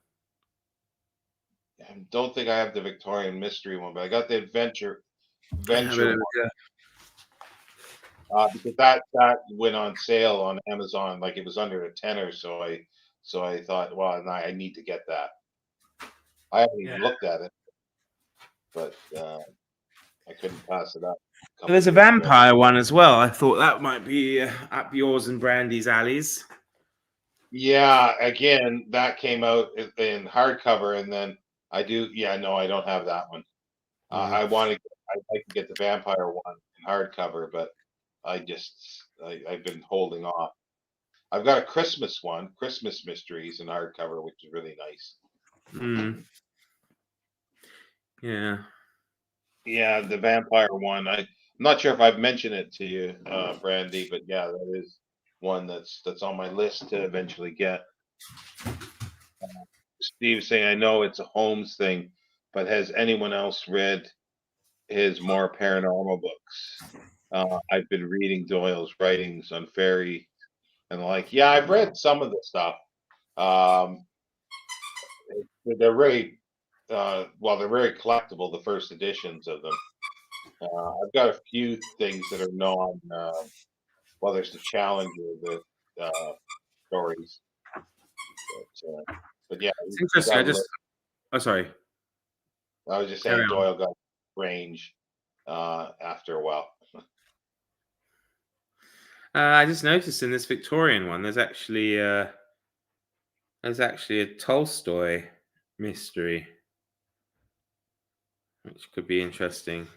It's Arthur Morrison as well, the Stanway cameo mystery. See, that's the thing. Like in Victorian literature, can you class like American? 19th century literature, Victorian? And what's Victorian literature? Is it like Well, I think it's well, he's done it as detective stories, crime stories, and then he's done international stories and then American stories. So I guess of the period. So for the Americans, he's got just a few: The Purloined Letter, A Thumbprint and What Came of It by Mark Twain, My Favorite Murder by Ambrose Bierce, The Lady or the Tiger by Frank Stockton, The Corpus Delicti by Melville Davison Post, A Difficult Problem by Anna Catherine Green, and The Suicide of Chiaros by L. Frank Baum. And then the international stories are The Nail by Pedro de Alarcon, The Invisible Eye by Erckmann, God Sees the Truth But Waits by Leo Tolstoy, The Moscow Theatre Plot by Alfredo Oriani, which is the Italian one, The Little Old Man of Batignolles by Emile Gaboro, sorry. And then, there's some more. There's Guy de Maupassant, two Guy de Maupassants. There's a Chekhov, two Chekhovs, and a Dietrich Thaden. So, yeah, but most of them are English, yeah. Charles Reed, Thomas Hardy, Oscar Wilde, E.W. Hornung, Conan Doyle, of course, Grant Allen, Guy Boothby, of course. That's somebody I really liked his Delphi works. I want to read more of him. So it must be Raffles. Must be one of the Raffles stories, I guess, for Hornig. I really like. Could be, yeah. I enjoy a good bit of Raffles, actually. Kind of Gentleman Thief there. Which one is it? Is it Raffles? The Ides of March. Is it a Raffles story? It might be, yeah. I'm not sure. I don't recognize that one off the top of my head. I've read them all. Actually, there's a novel that I have. It is a Raffles. So I think Justice Raffles or something like that. I haven't read. It's a novel. I haven't read that one. I've never been able to find it. And the Spaminators here. It's the first one, actually. The Ides of March. It's the first story where they meet. Okay. Yeah, after his gambling problem. Bunny. Man, I missed this. Now, if I can dodge responsibility long enough to watch for a while. She's watching this and she's avoiding spam. So I guess there must be a lot of spam either in custom. Oh, she means. But yeah, I think she's using it as an excuse to dodge work, spam. Yeah. Not avoiding actually a spaminator, probably. But yeah, in your live yesterday, you showed the it was Otto Penzler did the introduction to the 20th century crime ones. That's a really nice book. And the next time I read Charlie Chan, the first one, I want to read because I really like Klinger's annotations. I really like his stuff, and so I've read. I think the only one that I haven't read of there in the past is I think the only one is the Ellery Queen one. I think is there 4 books in there? I think I can't remember now. 5. What's the 5th one? You got? It's somebody I didn't know. I haven't heard of. I can't remember now. Oh, I have read them all. It's Dashiell Hammett's Red Harvest. It's a File of Vance, the first File of Vance book. It's Charlie Chan. The Ellery Queen, and what was the mention the other one? Burnett's Little Caesar. Yeah, that's it. Yeah. That's what it's sort of really great 1930, I think it is, gangster film with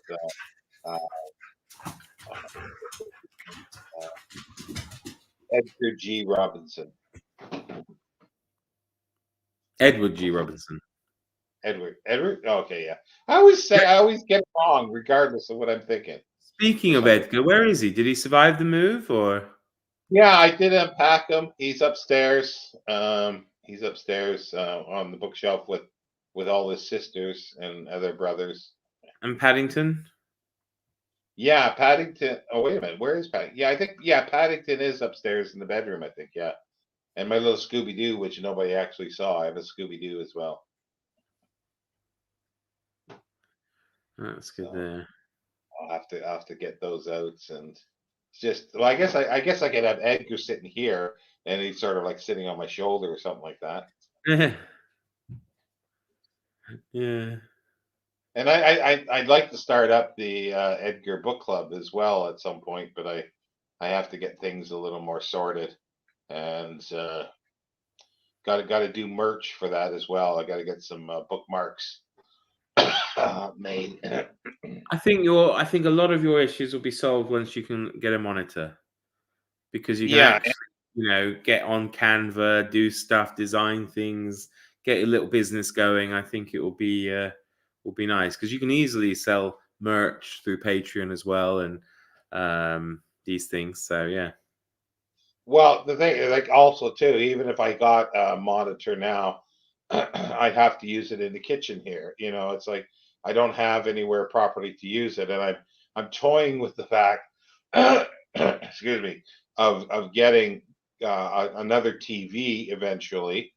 But I might get one that's a cross between the two, and just get it'll cost more, but if I'm going to get both, I think the cost will be less if I get one, and because I don't really have enough space that I thought I would to have an actual desk and sit down and stuff like that. So I have to wait until everything's unpacked and all the bookcases are up and see how it goes. Um, Randy says here, let me scroll up a bit. I like how in the Sherlock Holmes stories, Holmes always tells Watson to be a certain place at a certain time with a gun, but he mostly leaves him in the dark about what's going on until after they uh, apprehended the bad guy. Yeah. Yeah, it's true. Video wants a video. Video wants a video. Brandy wants a video upstairs. Well, I have done some with the books in behind, but once everything's unpacked, there will be a sort of a video of a tour of the room and the living room and stuff, and the bedroom, I guess, eventually. Because Oh, tour of the bedroom, eh? But that's for well, the OnlyFans only, right? the only room that's not going to have books is the bathroom. Is There's books going to be in the kitchen here. My PG Woodhouse collection is in a cabinet, and I'm looking at it. So I can actually turn. Well, maybe it's a bit of a mess here, but you can, if I can turn. See, these are cabinets that I got to go into the living room. I can't. Ooh, I can't see it. I don't know if you can see Oh yeah. there. Uh-huh. Yeah, and well, some Blu-rays in front of it, but that's my PG Woodhouse collection. That was the cabinet you were going to leave behind, though, wasn't it? No, I wasn't going to leave that one. Oh, okay. The corner one that I was going to leave behind. All right. No, that Okay. was never going to leave behind. I did bring the corner one, but I'm having second thoughts of it now because I might need to use that space properly for a bookcase because that'll Well, give you me can always use it for firewood, right? So. yeah, well, very poor firewood. It weighs a whole cabinet weighs probably 5 pounds. Like it's not very heavy. That's why it's Mm. not that good for things. But I sort of thought somebody said I could use it as a drinks cabinet, and it's yeah, I could, but that's what this is. Brandon's been reading Jules de Grandin. It's kind of a Holmes like. Uh, I don't know that off the top of my head. Don't know who that is. Sounds familiar, though. Yeah, there's something, not the Jules part, but the Grandin sounds familiar. Occult detective from 1925 to 1951. Starred in Yeah, over okay. 90 short stories. by Seabury Quinn and the Yes. pulp Okay. magazine Weird Tales. Yeah. I've read some of them, but yeah, it'd be nice to get a collection of those. But Yeah, yeah, French cult detective.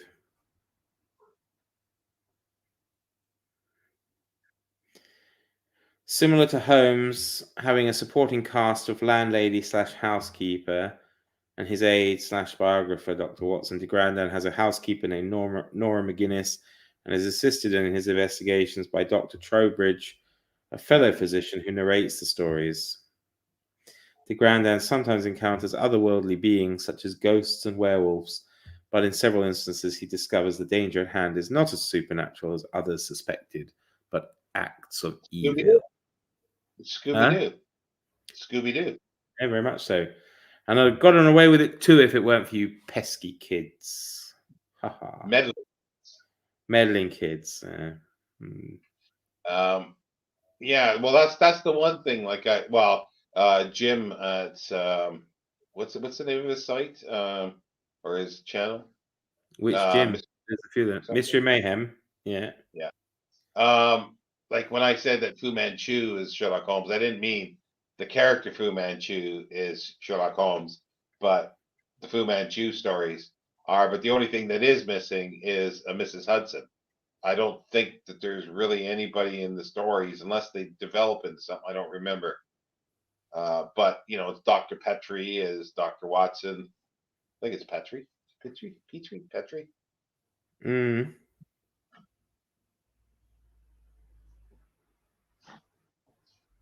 Yeah, no, I love Scooby Doo.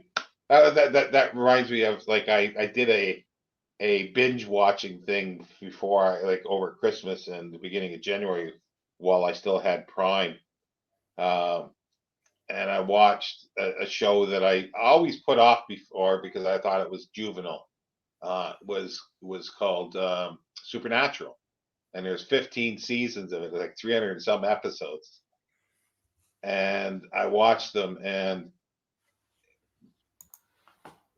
for the number of episodes and how long it went, the quality is actually pretty good. But it's up and down with things, and they do weird episodes. But they did an interesting episode that was a cartoon episode where they get sucked into Scooby Doo World, which was really stupid, but they actually did it well, and it Is worked. this the that one with like the Winchester brothers or whatever they're called? Yeah. Because I think there's an offshoot, isn't there, called the Winchesters?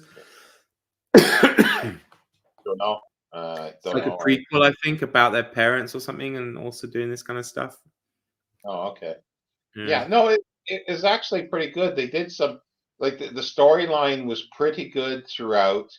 But they did some interesting things, but they repeated too much stuff.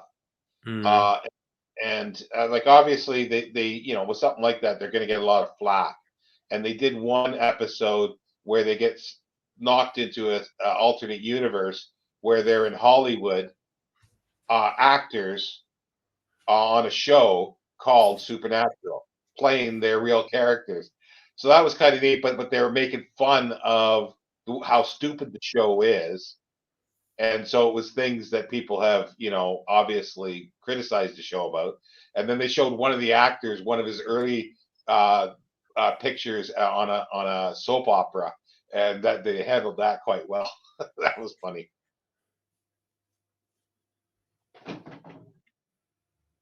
Yeah, I mean, what was I thinking? I used to watch. Was it Bones? I think. Yeah, I enjoyed that. That was Then they did this weird crossover with Sleepy Hollow, which was also quite good. I kind of got into that, but it just didn't seem to because Yeah. she's so scientific and stuff and all this that suddenly they actually brought in something that was supernatural. That it was a bit weird, but Yeah, that was her. But yeah, no, it's like the class and the music. They that's the one thing I want to say. They used music intelligently throughout this because they would play, especially classic rock. They would play songs that made sense that what was going on, and the theme song sort of throughout the whole series is Kansas's Carry On My Wayward Son, because they're from Kansas. Mm, Uh, mm, and yes, Brandy is as well, but I know that. But anyway, it's like, and then the way the show ended, like the very last episode, I knew how they would end that series because of the song, because they mm, used that song so much. And if they mm, didn't, it's not a greatest of endings. It's like, well, it would be nice to do something else, but it was so predicted, so they had to do that mm, ending. They were too tied to it. Like mm, there's other series that worked out. Like I remember sitting through the series Lost, and I thought, oh, there's a lot of neat ideas, a lot of mm, things. mm, But they just dumped all that, and they just had the worst ending that you could ever have. So lame ending because they didn't know what to do with it. mm, mm. So, but yeah, Have you but seen American Horror Story? I heard that's quite good. no, I haven't. No, I've heard of it, but yeah.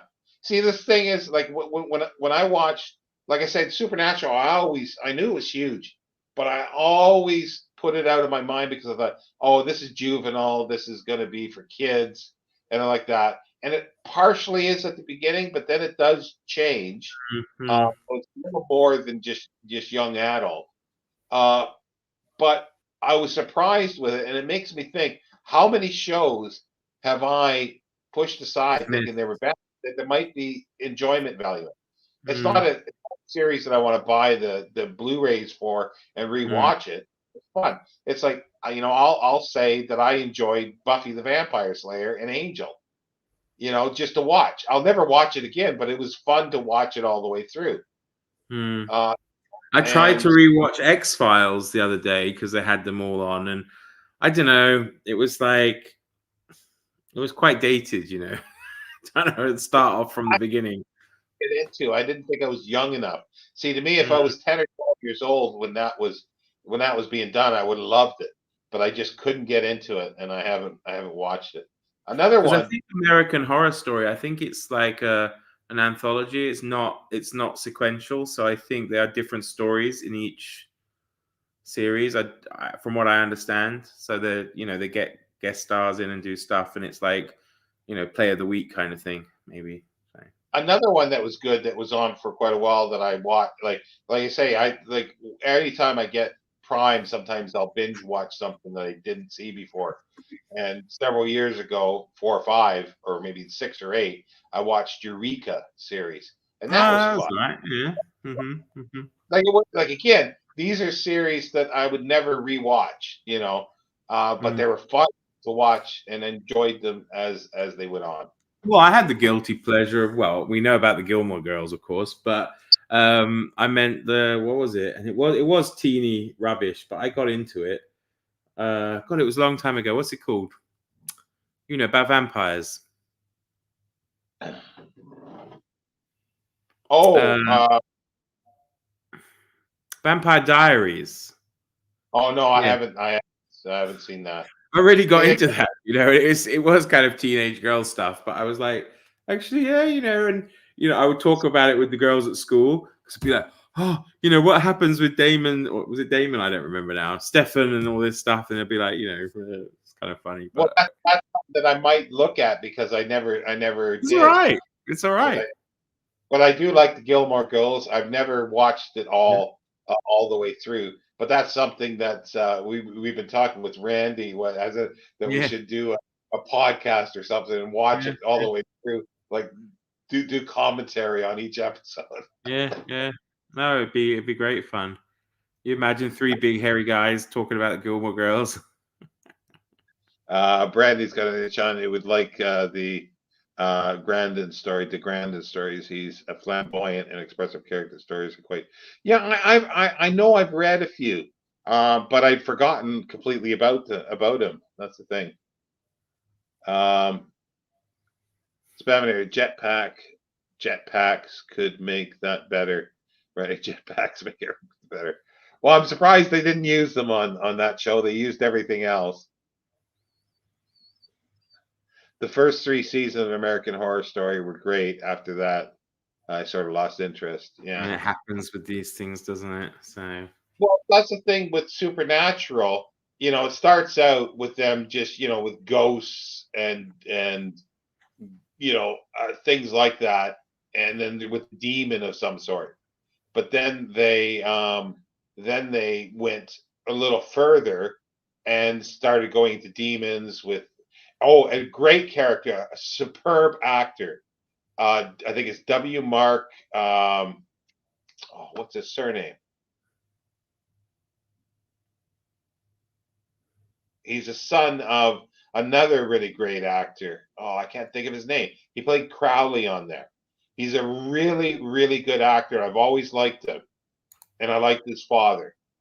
Morgan, W. Mark Morgan, or Mark W. Morgan, and then there's his father had the same surname, but his character as Crowley, like he's the king of hell, and he's just fabulous. He is absolutely fabulous actor. He just puts everybody else to shame on that show because speaking of hell, I really enjoyed Lucifer when that was on. I don't know if you ever saw that. It's based off Gaiman's comic. Yeah, that was pretty good. There's still 2 seasons that I haven't seen. I think I didn't watch because when it got cancelled, didn't it? And then they brought it back, and then I didn't watch it again yet. So, yeah. So, Mark Sheppard. Yeah, it's Mark Sheppard. Yeah. He's a fabulous actor, and underrated, really, I think. And his dad was great too. And his dad was actually on one of the first episodes of the first season of Babylon 5 as well. But that just goes for power of the course. Brandy says she loved Lucifer. Yeah, it was good. Teen Wolf is one of my guilty pleasure. One I really liked, but it wasn't like I suppose it kind of maybe was sci-fi, a little bit. Was Person of Interest. I don't know if you ever watched that, Shawn. I really got into that. That is something that I would buy on video because I thought that was a cut above most things. That's worth rewatching. I liked it. It reminded me when I started watching Reacher, the character reminded me of Reacher. That's right. Reacher's great too. Yeah, well, I really like it. Like, I would never read the books, but I like the show, and I like the characters, the interactions. But the final episode is way over the top, but it works. It works within the context. Like, I won't spoil it if somebody hasn't seen it, but it is fabulous, because that's the thing. Watching a show like that is unbelievable, but it's nice occasionally to see the good guys win. And you're talking season 2 of Reacher or season 1? Both. Oh, I haven't finished season 2 yet, so. Okay, yeah, the final episode of season 2 is season 1 final episode was kind of over the top as well, so but I guess it's part of the fun. Wait till season 2. Mark Sheppard, when he was in Fire, I don't remember him in Firefly, but yeah, in Leverage he was good. Like, he stands out as an actor. He is really, really good. Have you seen? It was quite funny, that comedy spy thing. Was it called Chuck? Chuck? Is it Chuck or something versus Chuck? No. Don't know. I don't know. But it was good. But I'm gonna have to probably go, I think, Shawn, because we've almost done 2 hours, and somebody here is looking rather Oh, sorry, Greg. Just pop in, and I'm like, we have to go. Hi, bye. Yeah, but maybe if you're going to stay, maybe somebody else wants to come on, take my place. You just send the link if anyone's there, unless you've got to go. So maybe Brandy get dressed. Yeah, Chuck was great fun. It was really fun. You reminded me of it because the guy who played Jane, is it Jane in Firefly? Yeah. He's also in Chuck, and he's also, it's good. So that's one of the Baldwins, isn't it? One of the Baldwins. One of the Baldwins, I think. No, I don't think so. He's got a name that's like that, but I don't think he's related. I might be wrong. No, I think he's one of the Baldwin brothers. I'm pretty sure. Who is Uh, it? but with because of Brandy liking, I watched Dexter, which I enjoyed That's too. all right. Yeah. That was fun. Yeah, Adam Baldwin, but I don't know if he's a Baldwin, is he? He is. I'm 100% sure he is, but prove me wrong.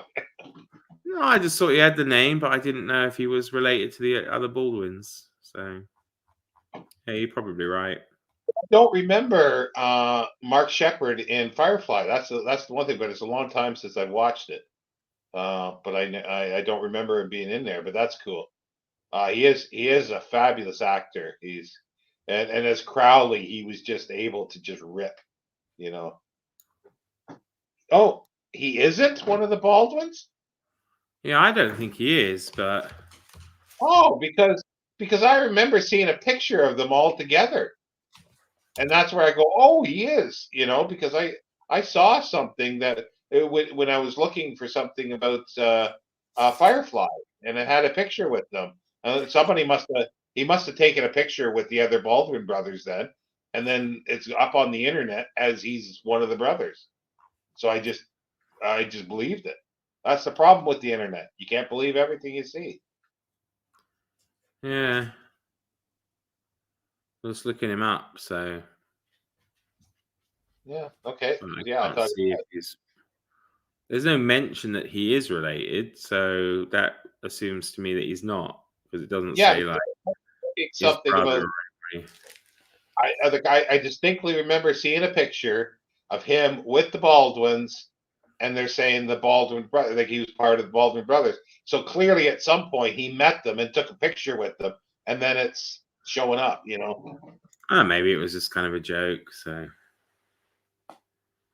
yeah.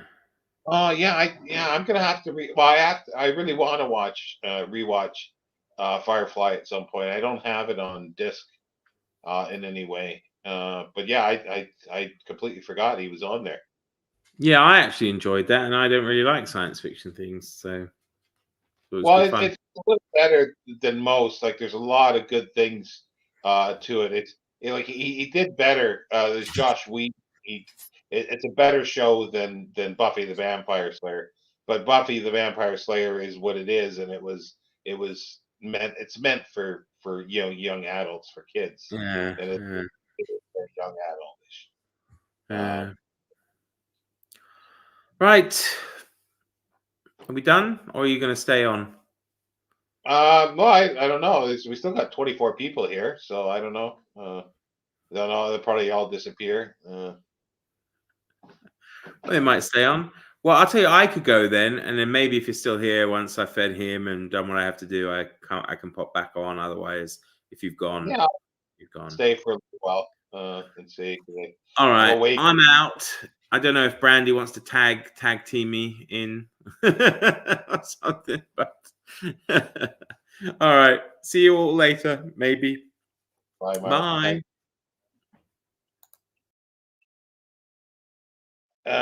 Jenny likes Buffy. No, it was enjoyable. Like I started watching it, and like I do with a lot of these shows, um, I was ill in Canada. Oh, I know what I had. I had shingles for the first time, and there was nothing on, and I started watching it, and I thought, oh, this is enjoyable. I enjoyed it.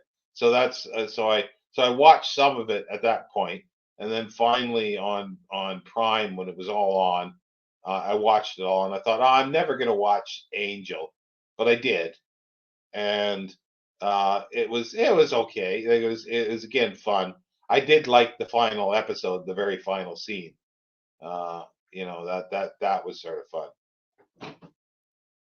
Yeah, well, I was just saying, I like the last scene in Angel where there's like every demon and every creature after them, and they're in an alley and they're going, "We're gonna die." Yeah, okay, and then they rush in. So I thought that was kind of fun. But yeah, but I don't have Prime anymore. Thankfully, I got to see the last episode of Reacher. The thing that's really strange about that is it's like 42 minutes long, the whole episode, But when you take out the credits at the beginning and then these long, long things of, different language stuff in different countries at the end, it's only like 35 or 36 minutes long. That's all the show is. It's less than 40 minutes long. And I'm going, but it's action packed all the way from beginning to end. But I really enjoyed it. And the other thing, like, well, I've mentioned before, I think it was you, Jenny, that mentioned it, was The Boys. That was fun. And I'm not sure who it was that mentioned Reacher. It might have been you, Jenny, as well. But yeah, at this point, there's nothing else that I want to know, because I don't have it on Prime anymore. I don't have Prime anymore. So, but yeah, maybe we'll have to do, Randy, if you're still here, maybe we'll have to do the Gilmore Girls thing. That could be interesting. Get on some Gilmore Girl bulletin boards and stuff, and have that done. I actually I like it for a variety of reasons, but there's so much dialogue in it. There's more words in one episode than most multiple episodes of other shows. No, I like it because it's witty at times. It's well written, but as I say, it's the dialogue, the fast paced dialogue, and the main woman, the mother, she's a fan of classic films. Yeah, Reacher is good. What would you think of the final episode if you watched the second season? Like I say, it was just way way over the top, but you knew that it was gonna happen. I knew that the standoff was gonna be in the location it was. It just had to be. Well, it's not for everybody, but I enjoyed it. That's the thing. I guess you call it one of the guilty pleasures.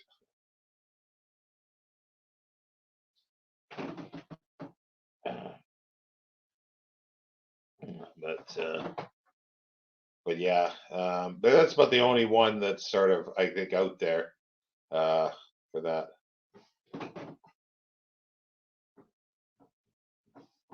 Ah, yeah, like I say, it's good. Well, they're all good. They're all good, and the characters are good in a good way, I hope.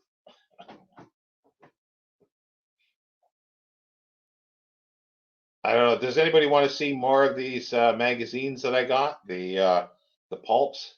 I got them in the bag right here. I can show some. It could be a show and tell.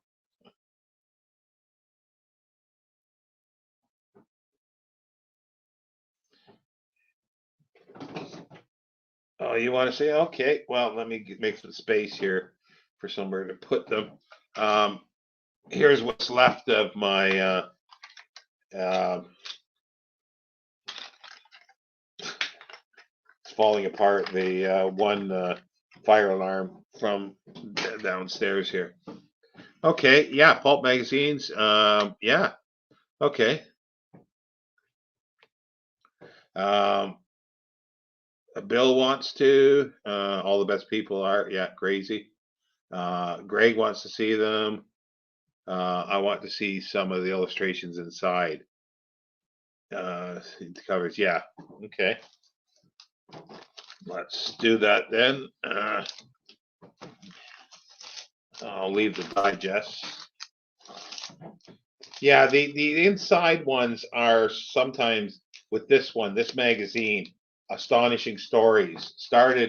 There's 16 issues, bi-monthly, started in 1940, edited by Frederick Pohl. He was 19 years old. He was 19 years old when he started this. Well, during most of the time that he was editing, he was in his like 19 or 18, 19 or 20. And when he got married, like in like 1942 or something like that, he was still under the age of consent, so he had to get his parents to sign him off to get married. But he was editing a major magazine, and it was really on a low budget. And the way he got around to being able to do it as well as he did, he had they paid less than everybody else, um, for stories, and but he had friends, like he had, Isaac Asimov, and he was in the Futurians of New York City, and also too, didn't pay too much for covers for the artwork. So some of the artwork is okay, but it's not great. His wife was in in art, or it was his girlfriend at that time in art school. So they used students a lot of time and fan ones. And I think Hans Bach, if anybody knows, was one of the first the first places that his art was used. I'm not sure which covers are, but some of the artwork, and he is really good. Anyway, this is, without further ado, a nice anecdote for this is that Frederick Pohl went in to see his boss for a raise one time, and he left, and he couldn't remember, well, he couldn't figure out. He knew he was without a job when he left the meeting, but he wasn't sure whether he quit or he was fired. So this is February 1940, and that's the cover there. And it has, it's hard to get the pages because of the pulp, because the pulps aren't trimmed, and they're really rough. The edges are rough. So it has an Isaac Asimov story in here. Polton Cross, Paul Edmonds, Frederick Arnold Coomer Jr., Gabriel Barclay, Lee Graeger, and Martin Veith, all unknown basically. But the editor, like, well, there's not too many editorials in here, but there's a lot of neat things in here, articles and stuff.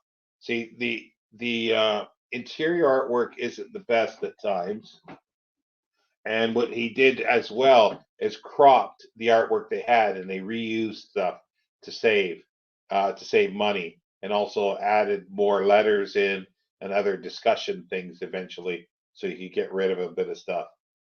Here's Elephant Earth by Gabrielle Barclay, and there's illustration there. And there's also a section which is kind of cool that covers fanzines, which is really neat. And the letters column is quite good. There's letters, a lot of letters from Isaac Asimov in here, as well as at least one from Ray Bradbury. No, well, it's a bit of a long story, but I got it from a bookseller, but they're originally from an editor for Golan's. It's his collection, and I'm getting a few things with sort of long payment plans. Let's put it that way. So there you go, another one. Let me get this in. No, I don't think Hal Clement is in any of these. This is before.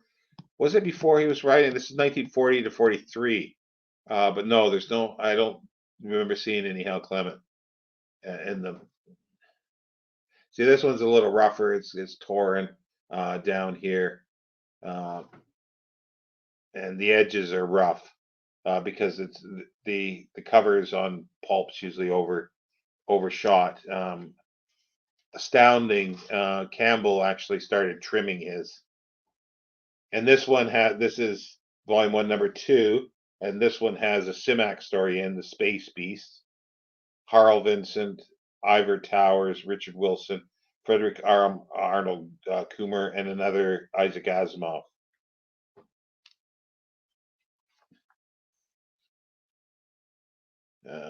This is a little better. interior art, but not, again, the best.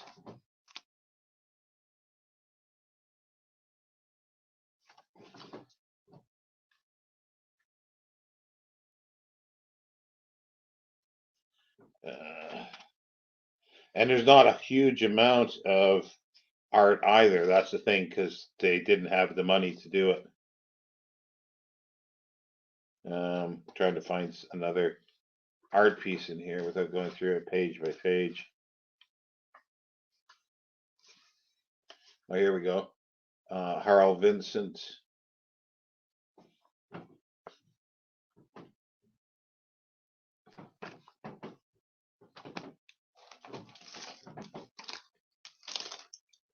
This one's in a lot better condition. The edges aren't so much. I think the early Hal Clement were an astounding, yeah. Started in, yeah, it's late 40s, yeah. Those helmets look like deep sea headgear, yeah. Well, that's even on this one too. And you see this one's in better condition, like the edges aren't torn. I'm amazed at the condition of some of this stuff. And today I was just saying, like, I think the auction is over, but somebody was auctioning off two 1926 amazing stories magazines. You know, I'd love to have those, just to have them, you know, have something from the first year of science fiction magazines. I do want someday to do that. A very popular writer that's in this one is John Russell Fern, and dozens and hundreds of stories that he wrote. Ross Rocklin, or Rockline, I think Lynn, I think it is, yeah, Rocklin, Henry Haas, Malcolm Jameson, F.E. Hardit, E.A. Crosser, and Paul Edmonds. Again, not a huge number of well-known people now, that's for sure. Almost all forgotten, because, as I say, the stories were to some extent subpar, but there was some good stuff in here. They were able to get quite a few things. And here we go. See, the artwork's pretty good, but it's not top notch. And even on the covers, I noticed some that are a little shaky. But when they do get to the Hans Bach ones, because Ray Bradbury met him at a convention and pushed him to other people, and I think some of the first time in print he was there. He was in Astonishing here because he was new and probably cheaper to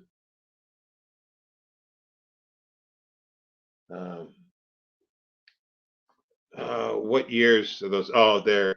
This is 1940 to 43. The Astonishing ran bi-monthly. See, if you look at, like, you know,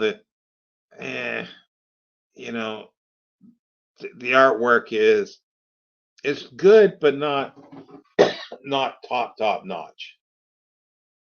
It's still better than, I think, anything than today. This is August 1940. It's got Neil R. Jones. It's got one of his, the Professor Jameson. There's quite a few Professor Jameson stories in here that are really cool. And again, Frank Belknap, Long, Frederick Arnold Coomer, again, Jr., R.R. Winterbottom, Arthur G. Stanglin, D.D. Sharp, Edward Case Sloat. Not, again, too many memorable names, but the Neil R. Jones is probably most people would recognize if they recognized anybody. I can't read who the artist is on that.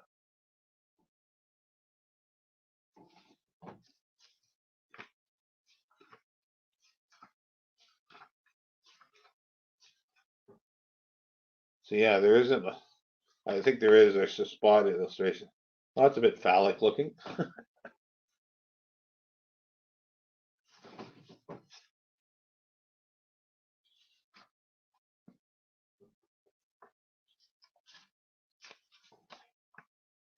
I still have more of these. Well, there's stuff that I've had for a while that have never seen the light of day, um, and I'll eventually get to showing more.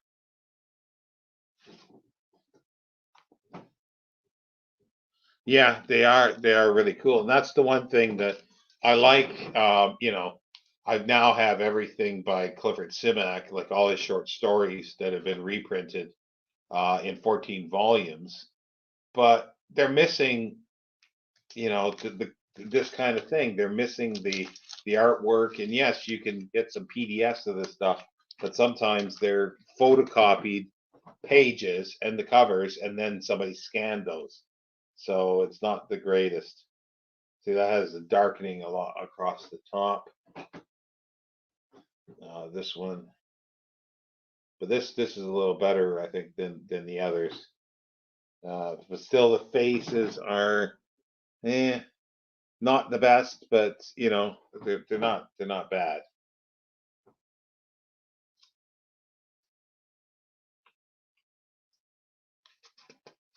Uh, October 1940. Um,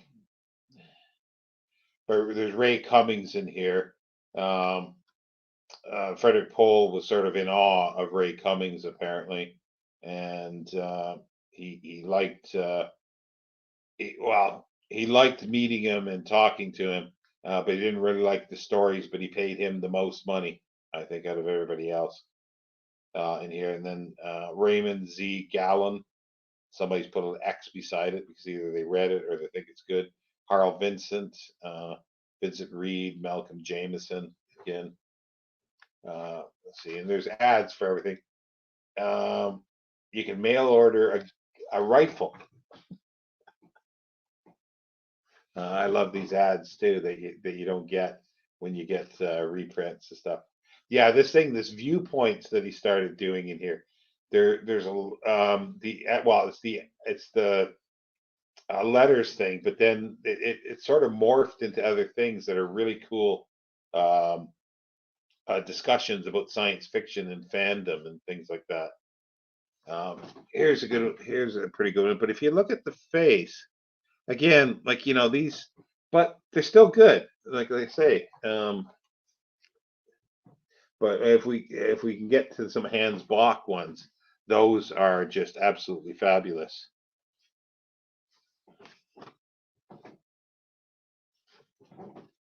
There's a full page one. Yeah, the ads are really cool. You'll like this one, Brandy, if you remember seeing this one. It's got a dinosaur on it. But you see, this one, the artist is better on face. See, this is a better one. But I don't know. I haven't done any looking up to see who the artists were for each of these, because you can tell there's different artists. Okay, this has another Isaac Asimov in. This is December 1940. Manly Wade Wellman, F.H. Hauser, and H.B. Fife. Ray Cummings again. And it is interesting. The Donald Wollheim did the book reviewing for this, but they also had movie reviews. They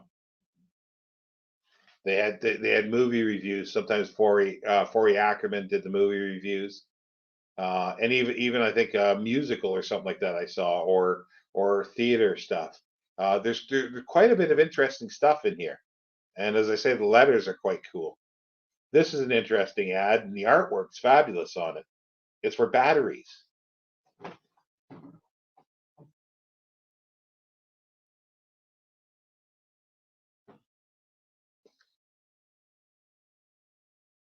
Just fabulous artwork.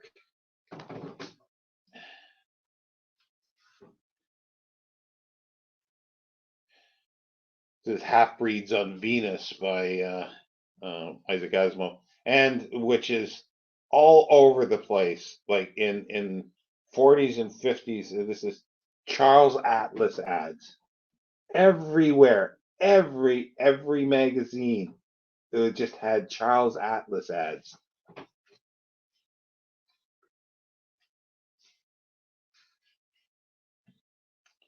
This is a weird, but this is a good one. It's not quite Hans Bach, I don't think. Aaron is the artist.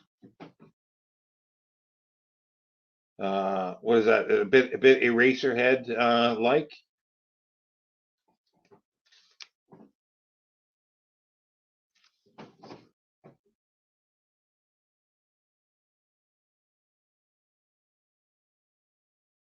Yeah, that's the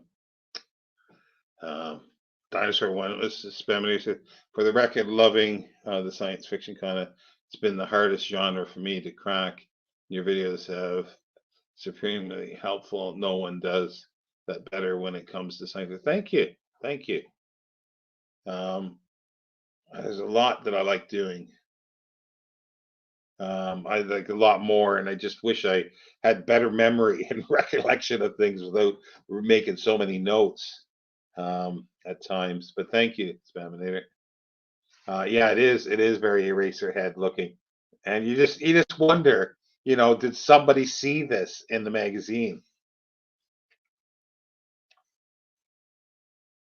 Yeah, I think so. Yeah, like that's sounds familiar, Greg, about that. Yeah.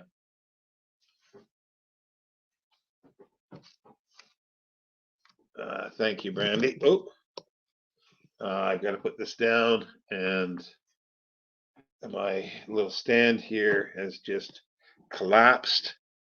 Let's redo it and tighten it up. I'm not used to having using my phone for this. There's another one, Isaac Asimov here. Art. Another eraser head. I don't remember the story. Half breeds on Venus. I wonder if it's described in the story as well. That's the way the hair is, because hence the artist doing that. Sorry, I'm taking so long because it's hard to. It's like deckled edges. It's hard to get the edge of stuff, and sometimes the edges are very fragile. So you try to the top, and you'll wind up chipping the uh, the page edge, because it is pulp paper. These are true pulps. A lot of people describe the digests as pulps, but they're long past pulps. Pulps sort of got they lasted until the mid to late 40s for the most part. Few into the 50s, but they were mostly phased out with better paper.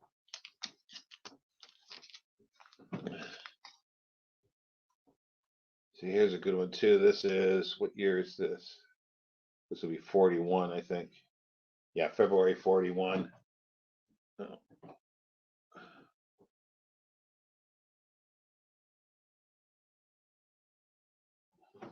This is another one that's pretty good. It's got a few tears on the edges.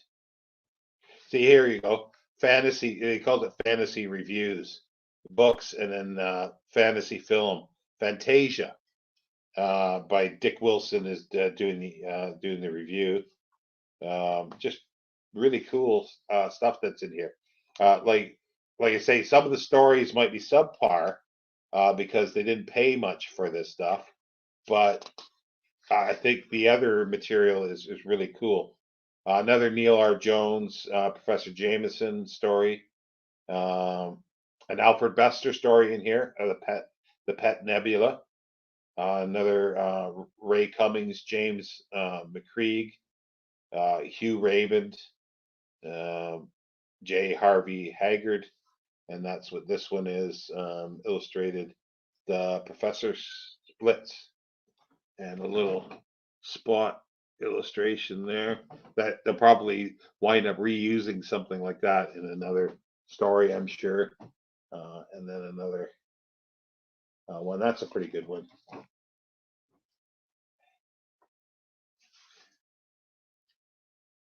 I like that one.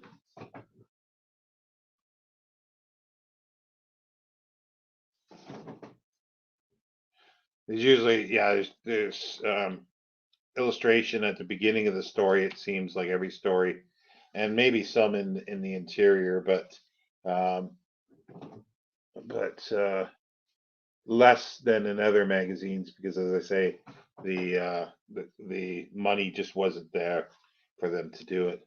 But the strange thing was, after Pohl was fired slashed quit, he uh, they the company had other magazines, so they brought in another editor. And then I guess in the last year, I think it was, or maybe probably last year, they brought or they rehired Frederick Pohl, for more money as an assistant editor than he was being made. He was being paid as full editor, so he said yes to it. And then later he he enlisted in the army after he got married. Well, he got married, and that's why he missed the first draft, I think, which you you didn't have, or you can miss the draft if you're married. I think, at least that's what I understand from him anyway. This will be September 1941, I think. Let me just check.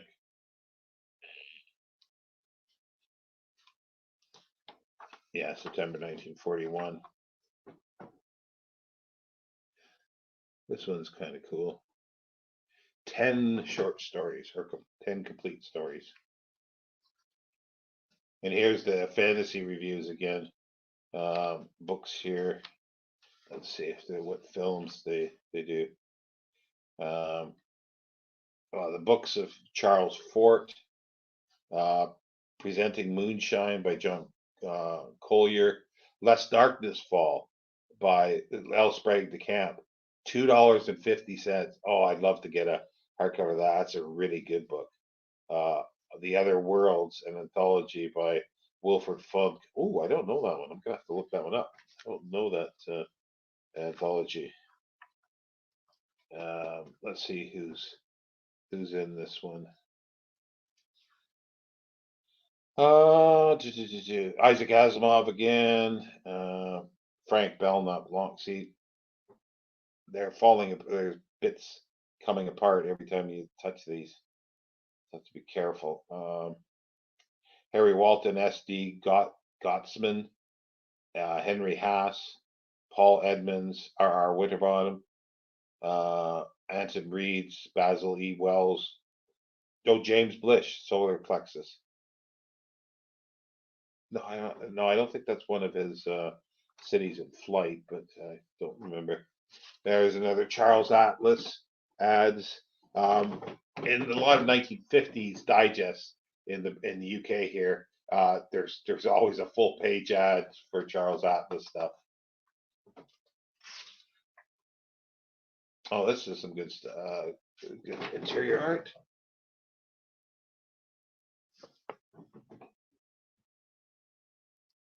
Well, I hope everybody's not bored of me just holding up pictures all the time and talking about this. Oh, there's a cool one, a robot.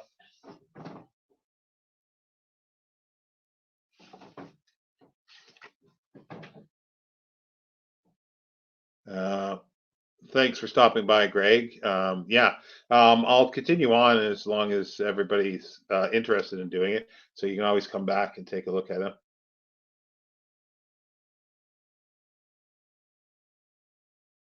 I have no idea why there's a seahorse in that one. Um, I don't know the story. So let's see if there's anything else in here.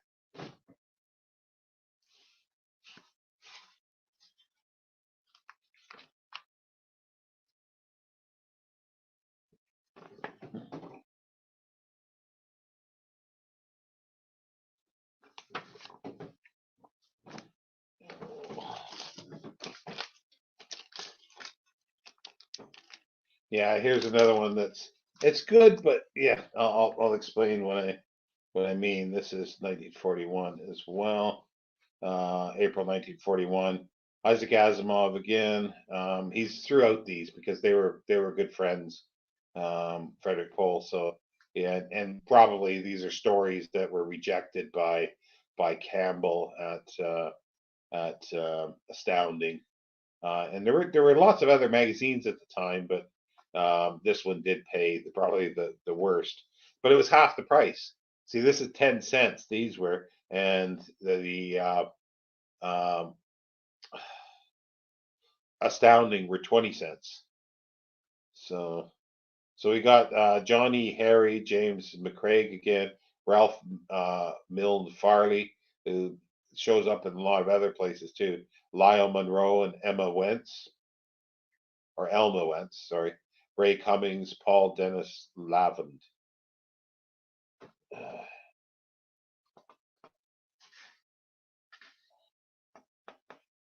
Okay, here we go. The reviews thing by Forey Ackerman, The Invisible Woman.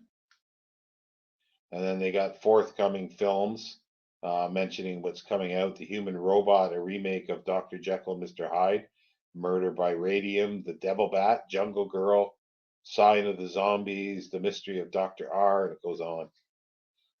This one has a bit of a problem with it. There's a hole in the page. So what I'll probably have to do is get the a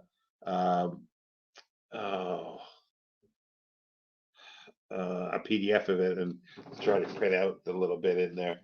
But that has a cool illustration there.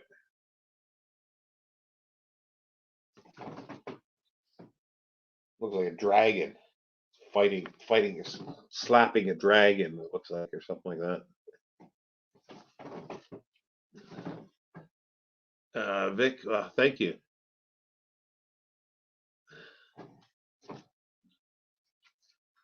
Well, I'm losing a few people, but if you're still wanting me to continue, I can do that.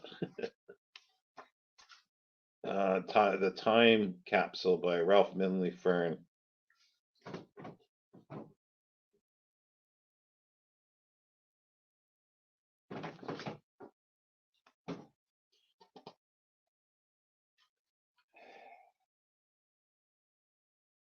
I'm not too sure about this one. It's interesting, that's for sure.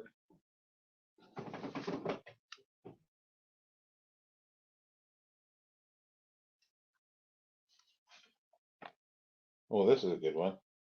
But that's one of the better artists. I reckon I see the name on there, but I can't. Not sure if I can read it properly.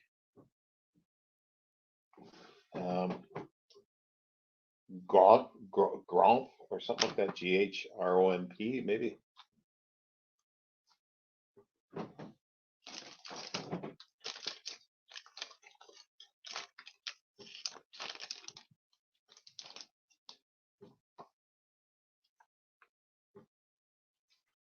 November 1941. I like this one. This is more what I think of Astounding covers.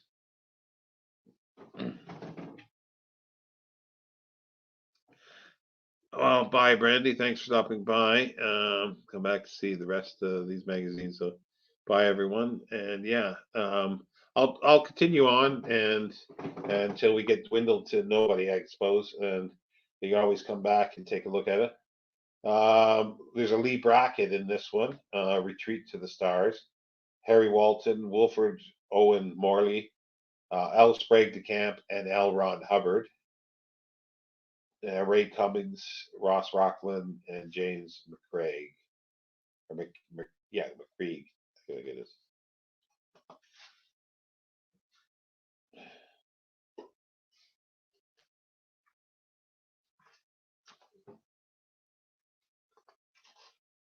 Yeah, here's things, the fan magazines, and they have like a page with about 6 or 7 on all the time, which is really cool.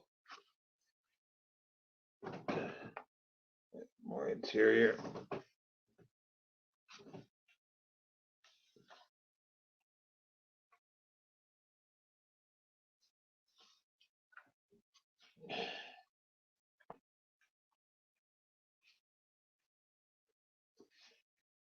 The Retreat to the Stars by Lee Brackett. That's a good one. I'll try to speed them up maybe a little bit.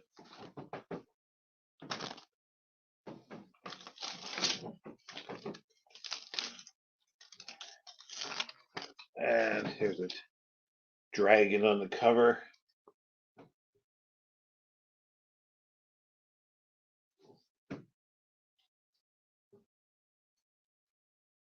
March 1942.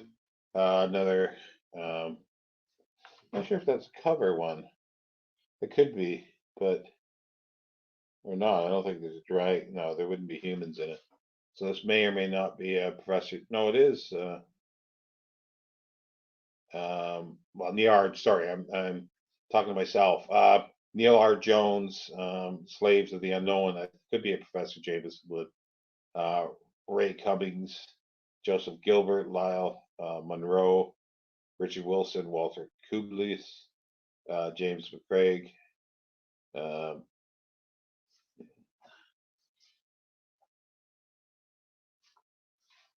Yeah, here's a viewpoints. You know, they go into things like Ray Cummings has a family of authors. It's really what science with the science fiction clubs, talking about the science fiction clubs. These are in some ways could be more interesting than some of the stories. This extra stuff. Here's the Neil R. Jones artwork, which is really this is better. This is getting better.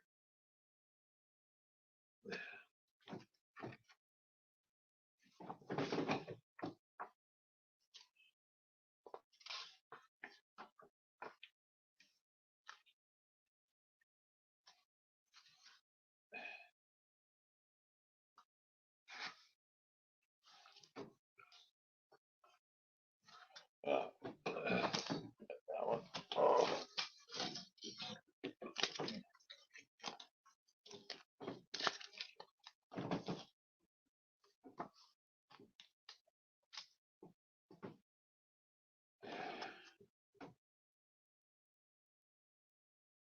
It's amazing. The colors are still bright on these too, for the most part.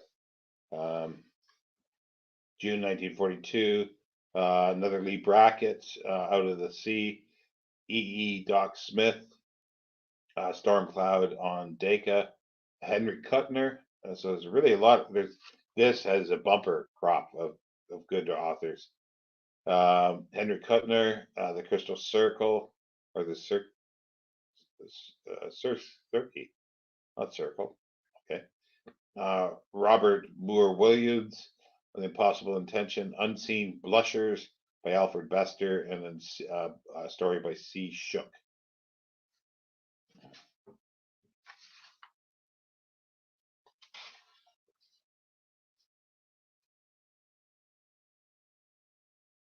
This is kind of cool. This viewpoints again.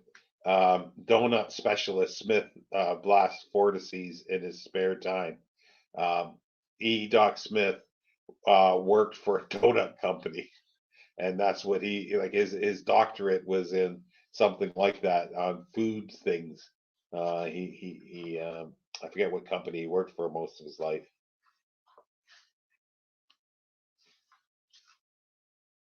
Out of the Sea by Lee Brackett illustration. That's a cool one. Oh, I haven't been showing the back ones either. Let me show the back cover of this one. It's got another battery ad, but it's kind of cool.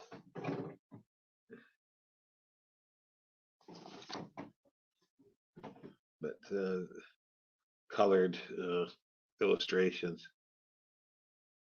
So if you have that battery, you can fend off bears with your flashlight or your torch if you're in the UK.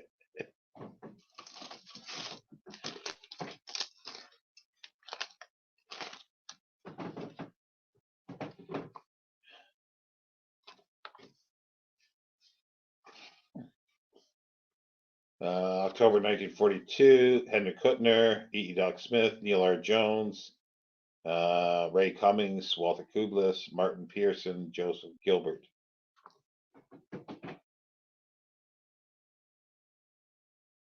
And now the flag on there saying United We Stand, because that's war and in the viewpoints, science fiction in the war, which is kind of cool.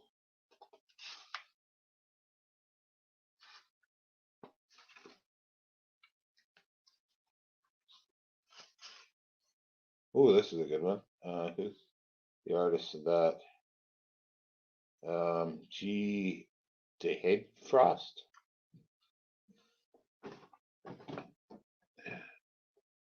That's a cool illustration. Back on this one is just another ad that they put on the backs.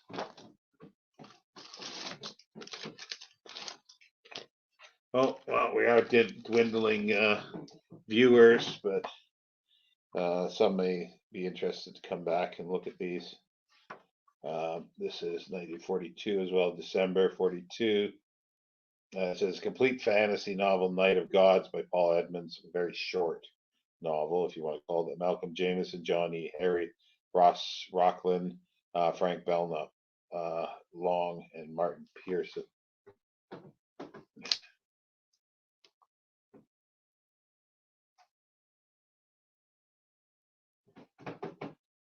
It has a whiskey ad on the back.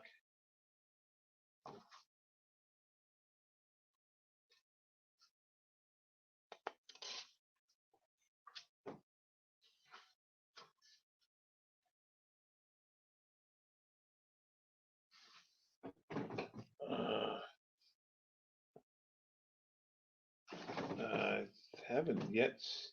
I'm sure there's been some, but I haven't. Nothing's jumped out to me that's Hans Bach yet.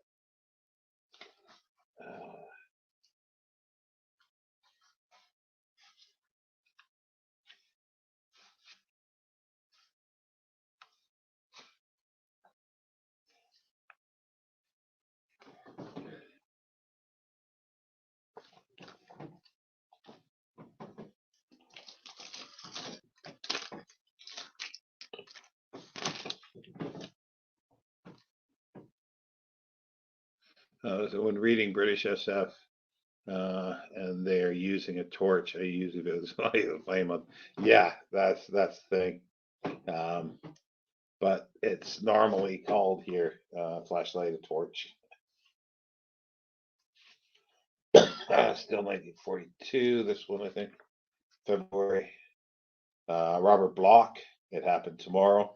Robert Bloch, as everybody knows, did Psycho. Lee Brackett again, The Halfling, James McCraig, Henry Kuttner, Walter Kublis. Almost like a Superman type thing. Or superhero type picture.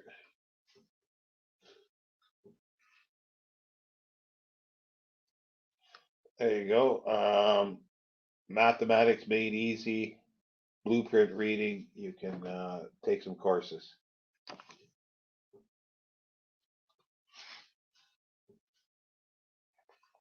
Lots of neat little illustration way around the edge border.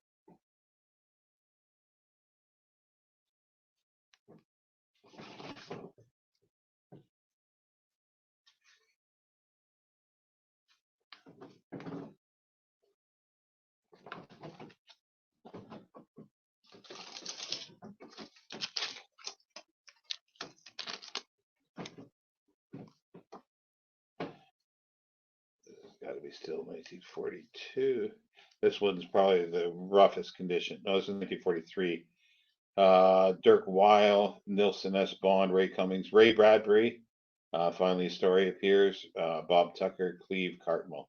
Subterfuge is the Ray Bradbury story.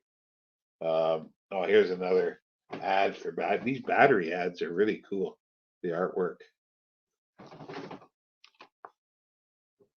Yeah, this is the one that's in the worst condition, I think. of them all. It's probably because of the Ray Bradbury one. It's probably a more collectible one than the others. Trying to find the Hans Bach illustration.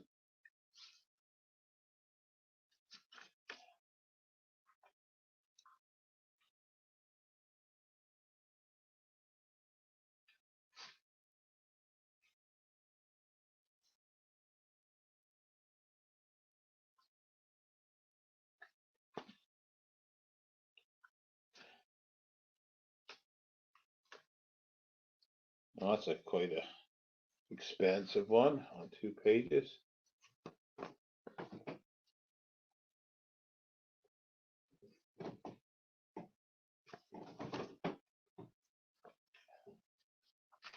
I know when I was looking through them earlier, when I got them. Oh, here's a poem with a nice border around it. I know looking through them before, I did see some Hans Bach because they kind of jump out. I don't see it in that one. Oh, I must have missed them because that's the end of the astonishing ones. I've got ahead of but some brilliant artwork and interesting titles. Who's Who of Authors? Yeah, it is a Who's Who of Authors. Thank you, Vic. Here's there's 4 issues of an annual, Wonder Stories annual. It's basically an anthology, but it reprinted a lot of stuff from the 30s, called Wonder Stories Annual. This is 1950. Great big thing. It's really big. Popular Library Books of Proven Merit, 25 cents.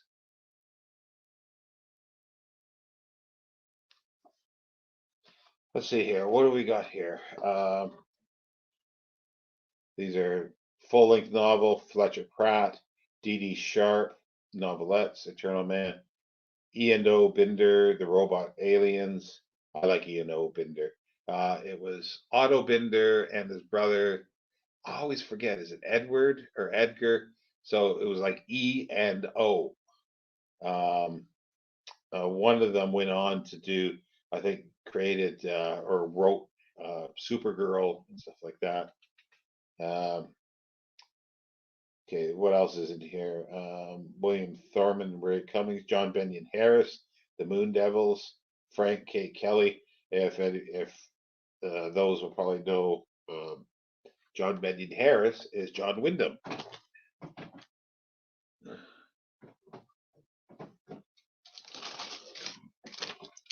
Getting sort of close to the end, so this is another Wonder Stories annual, 1951. Manly Wade Wellman, E&O Binder, again, Jack Williamson, Will Garth, and Alexander Smalin. Oh, here's those Zane Grey books. That's my dad had a bunch of those, and I read a bunch of those. They're sort of yellow cloth-ish. See, if you compare the artwork in these are better artwork than the Astonishing. I didn't show any from the previous one. And that's probably, no, that's not a huge amount in there either. Ooh, this is really cool. I didn't see that. The Thing from Another World, an ad for the film. That's cool.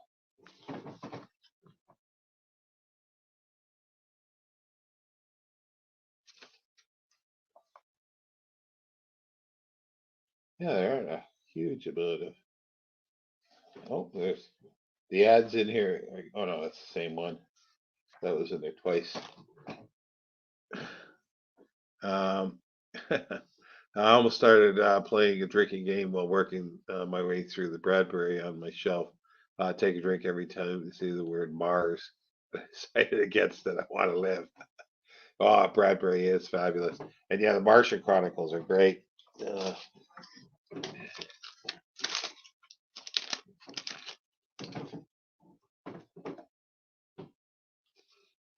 This is 19, let's see, 52 annual. Wonder Stories annual.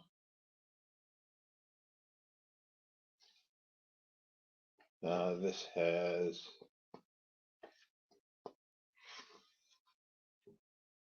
S. Held, Arthur Leo Zagat, John W. Campbell Jr., Brain Stealers of Mars. There you go, Spaminator.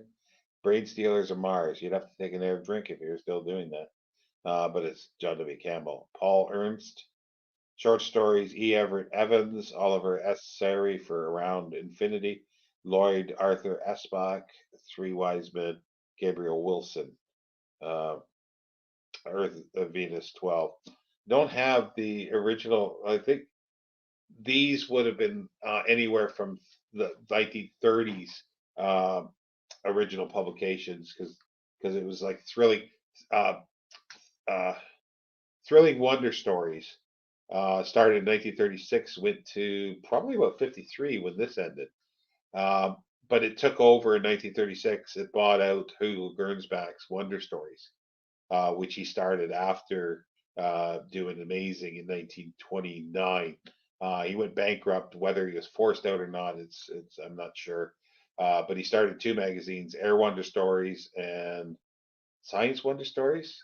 I think. But then in 1930, because of the Depression, he merged the two and then sold them to Thrilling Company, and they incorporated it to Thrilling Wonder Stories, which is interesting. I've got a 1938 or 39 issue that has the first Alfred Bester story in and a Clifford Simak story in.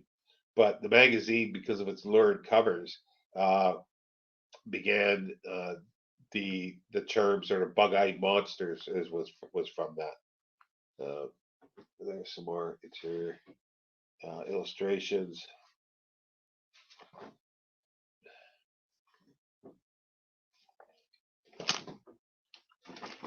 As I say, there's not too many more of that. I've got one more of Wonder Stories, and then another short-lived um, magazine.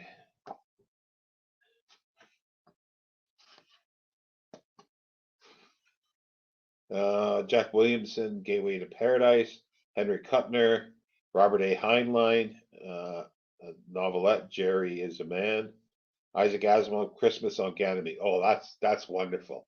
That's a wonderful story, Christmas on Ganymede. Find the Sculptor, Samuel Mines, Frederick Brown, Nothing Serious, but Sirius. Ray Bradbury, The Irritated People. So there you go, Spaminator.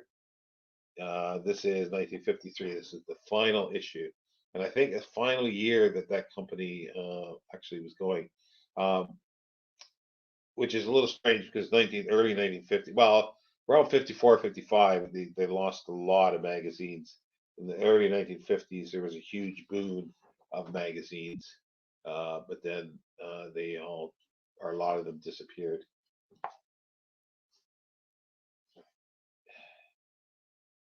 Yeah, there you go. Christmas on Ganymede by Isaac Asimov. It's a fabulous story. And here's another short-lived magazine that I don't know a lot about at this point. I have to look it up. It was edited by F. Orland Tremaine. After F. Orland Tremaine was doing astounding stories of super science. Well, the name changed somewhere along the line, and he was the editor in 1937 when John W. Campbell came aboard in October, and then F. Orland Tremaine left early in 38, like probably by March. And then this one, he started this magazine a bit later, 1940. This is December 1940. Called it Stories of Super Time and Space. Really great artwork, but it's, as you can see, um, they've got it's like a comic book script almost. And it's not a huge player in magazines, from what I know. And you look at the contents. So we got Robert Moore Williams, Miles J. Brenner, Manley Wade Wellman, P. Schiller Miller, D.L. James, R.R. Winterbottom, Ian Dovinder again, Clark Ashton Smith, Raymond Z. Gallen, and John L. Chapman. Uh, and there's a science feature. I haven't looked at any of the extras in here yet. I haven't looked through this one too closely yet. Um,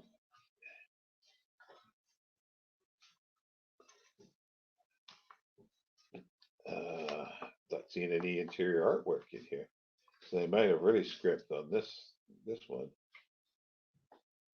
There's ads. Oh, here we go.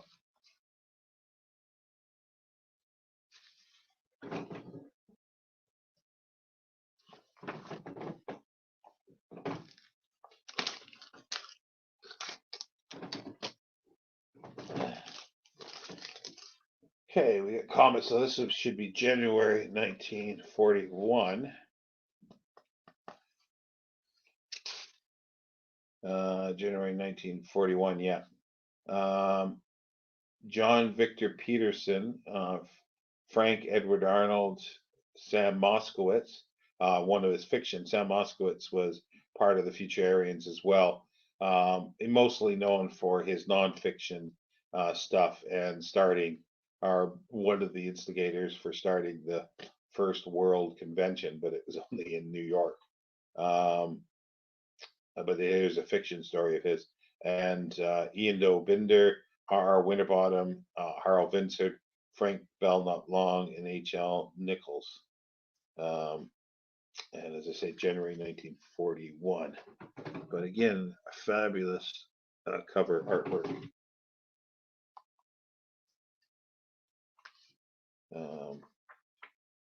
Yeah, the interior art seems sparse by comparison to others.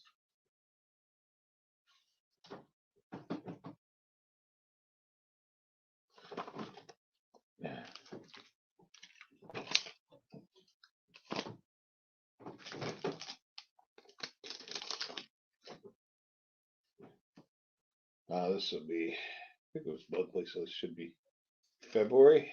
Probably no, this is March, so we have a third one here. And it has Ross Rockland, Jack Williamson, Arthur Cook, Robert Moore Williams, Stanton A. Koblitz, J. Harvey Haggard, John Victor Peterson, and short stories Thomas S. Gardner, Mildred V. Gordon, Millard V. Gordon.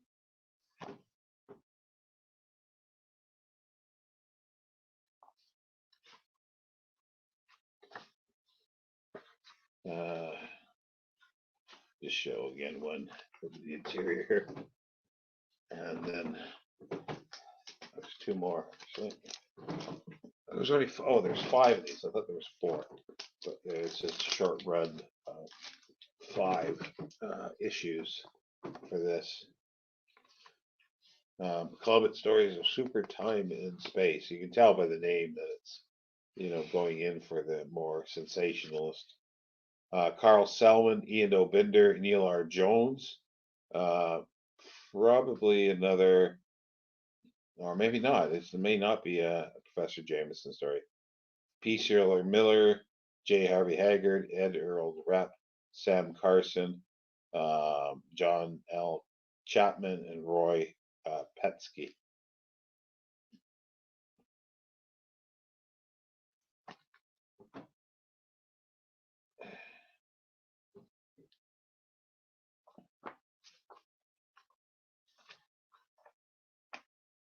It's a Neil R. Jones one. That actually might be the cover as well. There's a story here called Ice Planet by Carl Selwyn, which is kind of interesting because wasn't that Ice Planet? Wasn't that a novel by Hal Clement? This one's a little rougher. It's got a broken spine a bit, but it's got it happens to be the one with the only Simac story in, and his oh wait a minute, yeah, the one of his two collaborations. This was with Carl Jacobi, The Street That Wasn't There. Also was reprinted in the Avon Fantasy Reader as well, I'm not sure how long that lasted. The science fiction one lasted only 3 issues. We got E. Doc Smith, the Vortex Blaster. That's part of the Skylark of Space. Oh no, sorry, this is Lensman. This is part of the Lensman series. The Devil's Asteroid, Manly Wade Wellman are Winterbottom. As I say, Clifford Simac and Carl Jacobi. Lee Brackett story, The World is Born. Robert Arthur, F.F. Hardin, Graf Waldery, and Frank Long. And this is sadly the roughest one. But anyway, that's it basically for these. There will be more eventually, but not too many more pulps. Pulps are a little difficult. There'll be more things like these digests and stuff like that. This is the first issue, I think. First issue of no, this is second issue. It was Worlds of Fantasy, edited originally or started by Lester Del Rey, and it was started as a sister one to Worlds of If and Galaxy, but it lasted only 4 issues from 1968 to 1971. And I'll be talking more about that at another time. But yeah, do leave some comments if this is something that you like, or am I going too slow, or do you want more detail about each issue, that type of thing. If you got this far watching, because it's 3 hours long now, do let me know.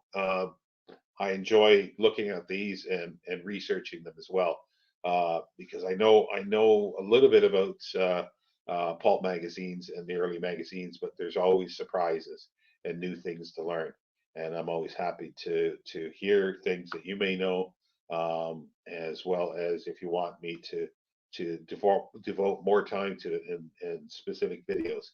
I definitely do want to do a series of videos. I have an interest in these short-lived science fiction magazines that have 5 issues or less.